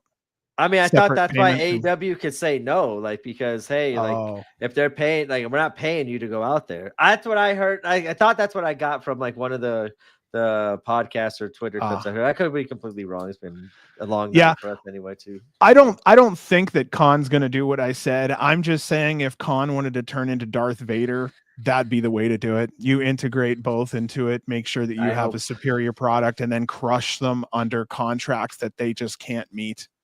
I hope he goes back to how he, like I said before, open-minded. That's what I loved. Open-minded, open door, whatever it takes to get the good name of AEW out there amongst the fans is the attitude that I hope that he encompasses. 100%. So yeah, out comes Atticus in his prison colors with "not guilty" on the back. He then grabs a mic and takes the GCW mic flag, tosses it away. He said he told everyone he's not guilty. So we'll stop right there for a second. Okay, so I love this, and I'm going to tell you, all the fans love it. They're happy to see him back. How the fuck he's not going to be a face is just going to be beyond me. That's why I'm saying I don't think he's going to be in this ultra violent title. I think at this point it's going to be beneath him. He's not going to come back for that title. I think he's going to be happy with being the American Deathmatch champion right now and being GCW World Champion, I think it would mean a lot more than the Ultraviolet to him. And I find it interesting he's getting involved in all these ladder matches / the death matches in these two times he's returned. So that I do find interesting. I don't know. But I mean, it would be a fine way to earn your way to the world title. Like, hey, like you're back here. We got to earn your trust back. I don't know. I just think I would push him right. As you said, I think he's going to be too hot. You got to push him up there against a Mance Warner. Like maybe that's the night. This is the night that everybody turns on Effie too and gets tired of seeing Effie involved with everything. And maybe the fans turn on Effie and Allie and Mance Warner and Atticus is the face. I don't know, like a Bret Hart, Stone Cold, like a double switch kind of movement. Who knows? I don't know. I was happy because Justice was talking and I sat down because I was like, the show's over. I thought the TV record's over. And then I saw orange jumpsuit come in. I'm like, yes, fucking Atticus. Like I jumped out of my seat. I was so happy. Like I got everything I wanted from the LA show. Dr. Justice killed it. Jericho fucking showing up. AEW, GCW working together, and Atticus. Like I was happy with LA. Go ahead, I cut you off. No, you didn't. I was just trying to talk in the middle of you like a dumbass. Oh. It's late and I do that. So this is a major subject, and I hope it's not taken lightly. We need to talk about cranking up the weapon creativity. Doors and chairs will and are getting old. And then what are you working with? I'm seeing a lot of deathmatch companies making some creative weapons, some of them not for very expensive. Seeing what they bring to the match and into the wrestling ring is half the fun. So in that regard, I have to say much love and respect to the Chuds out there for bringing creativity to the genre. I think this is something that I would like to see GCW bring more into their average show. What are your thoughts on that one at all? Are you into like creative kind of weapons? And obviously I forgot what was the that deathmatch down under, like one of their first shows that they did, and like they had like the fans bring all the weapons and like all the shit that they had in there. Like but I mean it's gonna suck obviously, but I think that's why I like the Drew Parkers. I like the wrestling, the people that know how to wrestle but can integrate that with the death matches instead of just sitting there with the table, with the door, with the light tube, the same old shit. I like with the innovative wrestlers that do wrestling with that. So for me, I always like the creativity, and I think there's always use for more, but I think they have gotten creative at the UCC Center to have a bloody deathmatch style match without having the fucking light tubes. And I think that's been awesome and brilliant lately. And heading into Hammerstein, I'm more excited for that's like, there's two matches I'm looking forward to. The main event as of right now. Oh, three. I mean, they've only announced a couple, but three big ones is that the ladder match, the main event, and then Cindy Akeem versus Vikingo. Like, the death match is going to be better than I think what people expect. I think that's a great point. Yeah, so I'm a blade off a Saran wrapper. That's nuts. This happens, Reed. We might have problems. So let's talk. I was getting ready to ask you that. Might have problems, man. I wouldn't know what to do. What % chance do you think Jericho takes a title at GCW in the next 6 months? I know you don't want to see it, but I'm wondering. I'm saying between now and Hammerstein. First of all, if Jericho comes into GCW and says, "Brett, I want to take the title," he's gonna give it to him. That would suck. I don't know. See, okay, so I'm seeing the business side. Who's going to bring more eyeballs to GCW? You know what I mean? One of our regulars, or say you can't do that to Hammerstein to the fans again, dude. Sorry. Any other place? Any other place? Yes. Go for it. But I guess that would be ultimate fucking Jericho to end the show that way. So unless you give the fans everything they want until that part, then I don't see how you walk out of that building alive with that ending. But as you said, business-wise, smart. Business-wise, absolutely makes sense. But fan-wise, oh my God, I couldn't do that. I would like to see a faction. I'm hoping we see a faction. A fun little invasion from either side would be welcome. Fans love to be on one team or another, and they like to be tribal about it. This would give us a reason to do so, and it would get everyone in the wrestling community on X talking. Yeah. So then I'll kind of go back to something else here. My son, he was so happy. It had been 8 months since he's gone back. He had a Dodgers hoodie on. He got nacho Nice cheese, too. beer, and blood on it, and he was What so a happy. nice sweatshirt ruined, man. Not ruined, but has a story now for sure. Oh, it has a story. It's become his deathmatch hoodie, I think, is what's going on. I told him never wear light clothes again. Dude, if it wasn't all white one every time now. that would be fucking hilarious. Oh, you know what? As a fan, wearing signatures all by white some- would be interesting. Get signatures by the blood spots after every show. Hey, that would be cool as shit, actually. I like that idea. Um, So I think that's it for the show. Was there anything else you wanted to mention about that one at all? The Dr. Redacted going up to Jordan Castle and fucking with him spot was funny. That popped me as a fan just watching it back there. Them on stage was crazy. That match was nuts, man. I'm so glad Dr. Redacted's in GCW and Justice is back. Like, thank you guys. Like that Justice killed it this weekend, as you said. Awesome weekend, man. Strong shows. Like talking this show out in Phoenix makes me really mad I didn't go to it because it came off so much better reviewing it than like even watching it, I know it was strong, but reviewing it's like, God, I miss that energy, especially with Raleigh there telling us about how energetic it was and our friends being there. I'm not missing the next one, but overall, great weekend. Excellent West Coast weekend. I think the GCW fans, I am left in good spirits. I feel way better about the company and its future and product and where it's going into Hammerstein than I did the last 3 weeks. I hate to say it. It kind of sucked being a part of all that drama in the negative light. So seeing fences being mended, adults being adults, hopefully, and at least for one night only, coming together and giving us a never say moment in wrestling, I'm for it and I'm happy. I think I'd love to look at you. I'm like, it feels good to be a GCW fan again. Dude, it takes me from this to this. That's what it does to me right there. GCW makes me happy. Yeah. I like collaboration. We'll see what happens. That's why I like seeing a great yeah. one. I know that from the other companies I've seen it happen, so it was funny seeing it in GCW. Well, thank you to GCW for Highest in the Room, which was also a quality show. I feel like they really knocked it out of the park that weekend, reinforced how important Matthew Justice is to the deathmatch scene, and also introduced us more to Dulce, which cemented her as a possible mainstay at GCW who could put on solid matches if and when necessary. Yep. I don't know. Yeah. That's the teddy bears. That's funny. But yeah, thank you so much for a great weekend. There are no upcoming shows for us until GCW's Take Care on Saturday, December 28th. So 3 days after Christmas in Seattle, Washington. So going with that vein, we will not have a show to review next week. However, our next two shows will not be on Tuesday night. To be fair, the next Tuesday night will be Christmas Eve. And then the next one after that will be New Year's Eve. So because of that, we're going to do Monday the 23rd instead of Monday the 24th. So we'll be doing Christmas Eve. And then we'll be doing Monday the 30th instead of the 31st. So we'll do New Year's Eve. We'll talk about it Monday.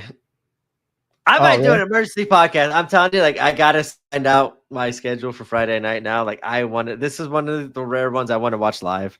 You should do the podcast opposite GCW New Year's Eve.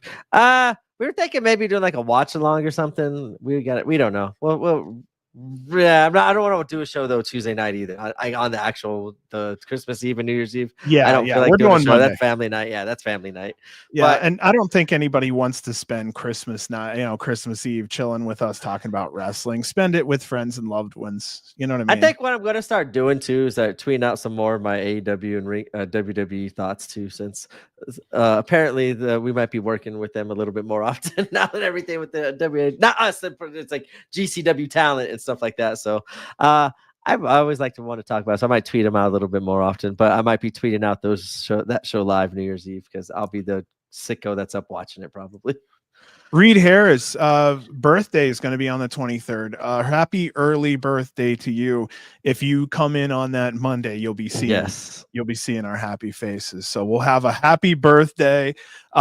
Christmas episode for Reed Harris Cooper. He's going to be a spry 22 years old is what he told us. So there we go. Happy early birthday. Happy early We're getting some love. I'm trying to think if there was anything else. Yes, I actually did want to say to everyone who was listening earlier, thank you so much for being patient with the tech issues. I had a lot on my side, and for some reason they cleared up right after the Arizona review. I don't know what happened. Thank you for being there, because it threw me off so bad. I was stuttering. I wasn't getting all my words in order, and I still do that, but now I have a clear signal. So yeah. Thank you to Raleigh too, man. Yes. Raleigh was awesome tonight. Definitely gotta get him back on with Gabe. Gotta get Frank on, get the crew on. Yeah, he was awesome tonight. Provided a lot of cool insight on the Nile, but also brought a lot of good fan perspective and brought the energy of what the crowd was like. Because, like I said, I'm jealous now, man. He did a good job describing the feeling there. And Raleigh is exactly why, again, there is GCW wrestling within 300 miles of Phoenix. It's because of him. So if you're within an hour and a half to 2 hours of Phoenix and you're seeing GCW, if you see that, stop by the Nile, go say hi to Raleigh. He is a super fan, just like the rest of us. He'd do anything to bring a show to his town. He literally did that. And because of that, GCW has found a nice place down there that always supports them. And that wouldn't have happened without B and without Raleigh and without Brett working in concert to get that done. So thank you so much for that also. And yeah, so now you met Raleigh. He's an OG, one of the first people I ever met at any GCW show. So funny how that worked out. Yeah, he was sitting next to me and talking to me. Like, I knew him before I knew you, technically. Yeah. Even though you were sitting 2 chairs down right next to him. Yeah, they're nice people. They were like, it was during the main event. You want some goggles? Like, no, I'm good. And then I was like, hold up, let me change my mind here. After that first light tube went, like, I just told my friend who's first ever death match, like, don't worry, they won't swing it baseball style. That's too dangerous. Cole Radrick Arena, just right out the gate. Pop that way, and it just goes right over my head. I'm like, hey, you got those goggles? Can I get them back? And they started laughing. So good people, good times. Yeah, Arizona, go check them out at the Nile. Say what's up to Raleigh. And thank you so much again, Raleigh, for always hopping on. Hopping on tonight and always hanging out in the chat whenever you do watch and hang out and support us, man. Appreciate everything you did tonight. And for anybody who didn't know, that's actually how Brant and I started connecting with each other. Is that it was through the internet, and then we found out all these shows later. We were literally sitting next to each other for pretty much all the Las Vegas GCW shows, a couple local shows. Yep. Yeah, and so it was kind of just one of these situations where it must have been meant to be, and life kept putting us in this place where we had to talk about this for some reason. So, and I love those Arizona, like the Raleigh and his group. Like, I love them. And then I saw them at Collective a couple months later. I hung out with them all Collective, good people. And yeah, just it's crazy. GCW does some crazy stuff, and it's cool stories we get to tell on our channel, at least about some of those cool stories that how we all came together as fans and a podcast. Yeah, dude, West Coast gets a lot of love. A lot of cities have GCW packs of fans. The Arizona pack is fucking awesome. Have to say. A+ town. A+ weekend, man. I think we did this, man. Yeah. A+ town on both of them. A+ weekend. Yes. It's 3.5 hours. We gotta send them out of here, and we will see you guys on Monday if you're here live. I don't know. I forgot. Did we figure out a show for Monday? No, I'm actually in contact with a couple people, and as soon as I can get some good news out there, we'll figure it out. Worst case scenario, you're going to see me in a Santa hat, and we're going to be talking some GC dub just off it might just be a fan show where people are just wanting to ask questions. That's also possible. We'll just see how it goes, man. Nothing's ever quick with us. What are you talking about? No. Hey, I'll tell you what, though, there are other shows, they don't have this much shit to talk about. Right. We're fortunate. We're very fortunate. We're very fortunate for everything. Thank you, Clown. You too, man. Everybody, thank you. Great one, Reed. Music, Raleigh, Clown, everybody. Thank you guys all for hanging out tonight. Chat is beautiful. Let's do it, man. Long. Oh shit. Live. Live. G. There we go. C. W. W. All right. Have a great night. Love y'all.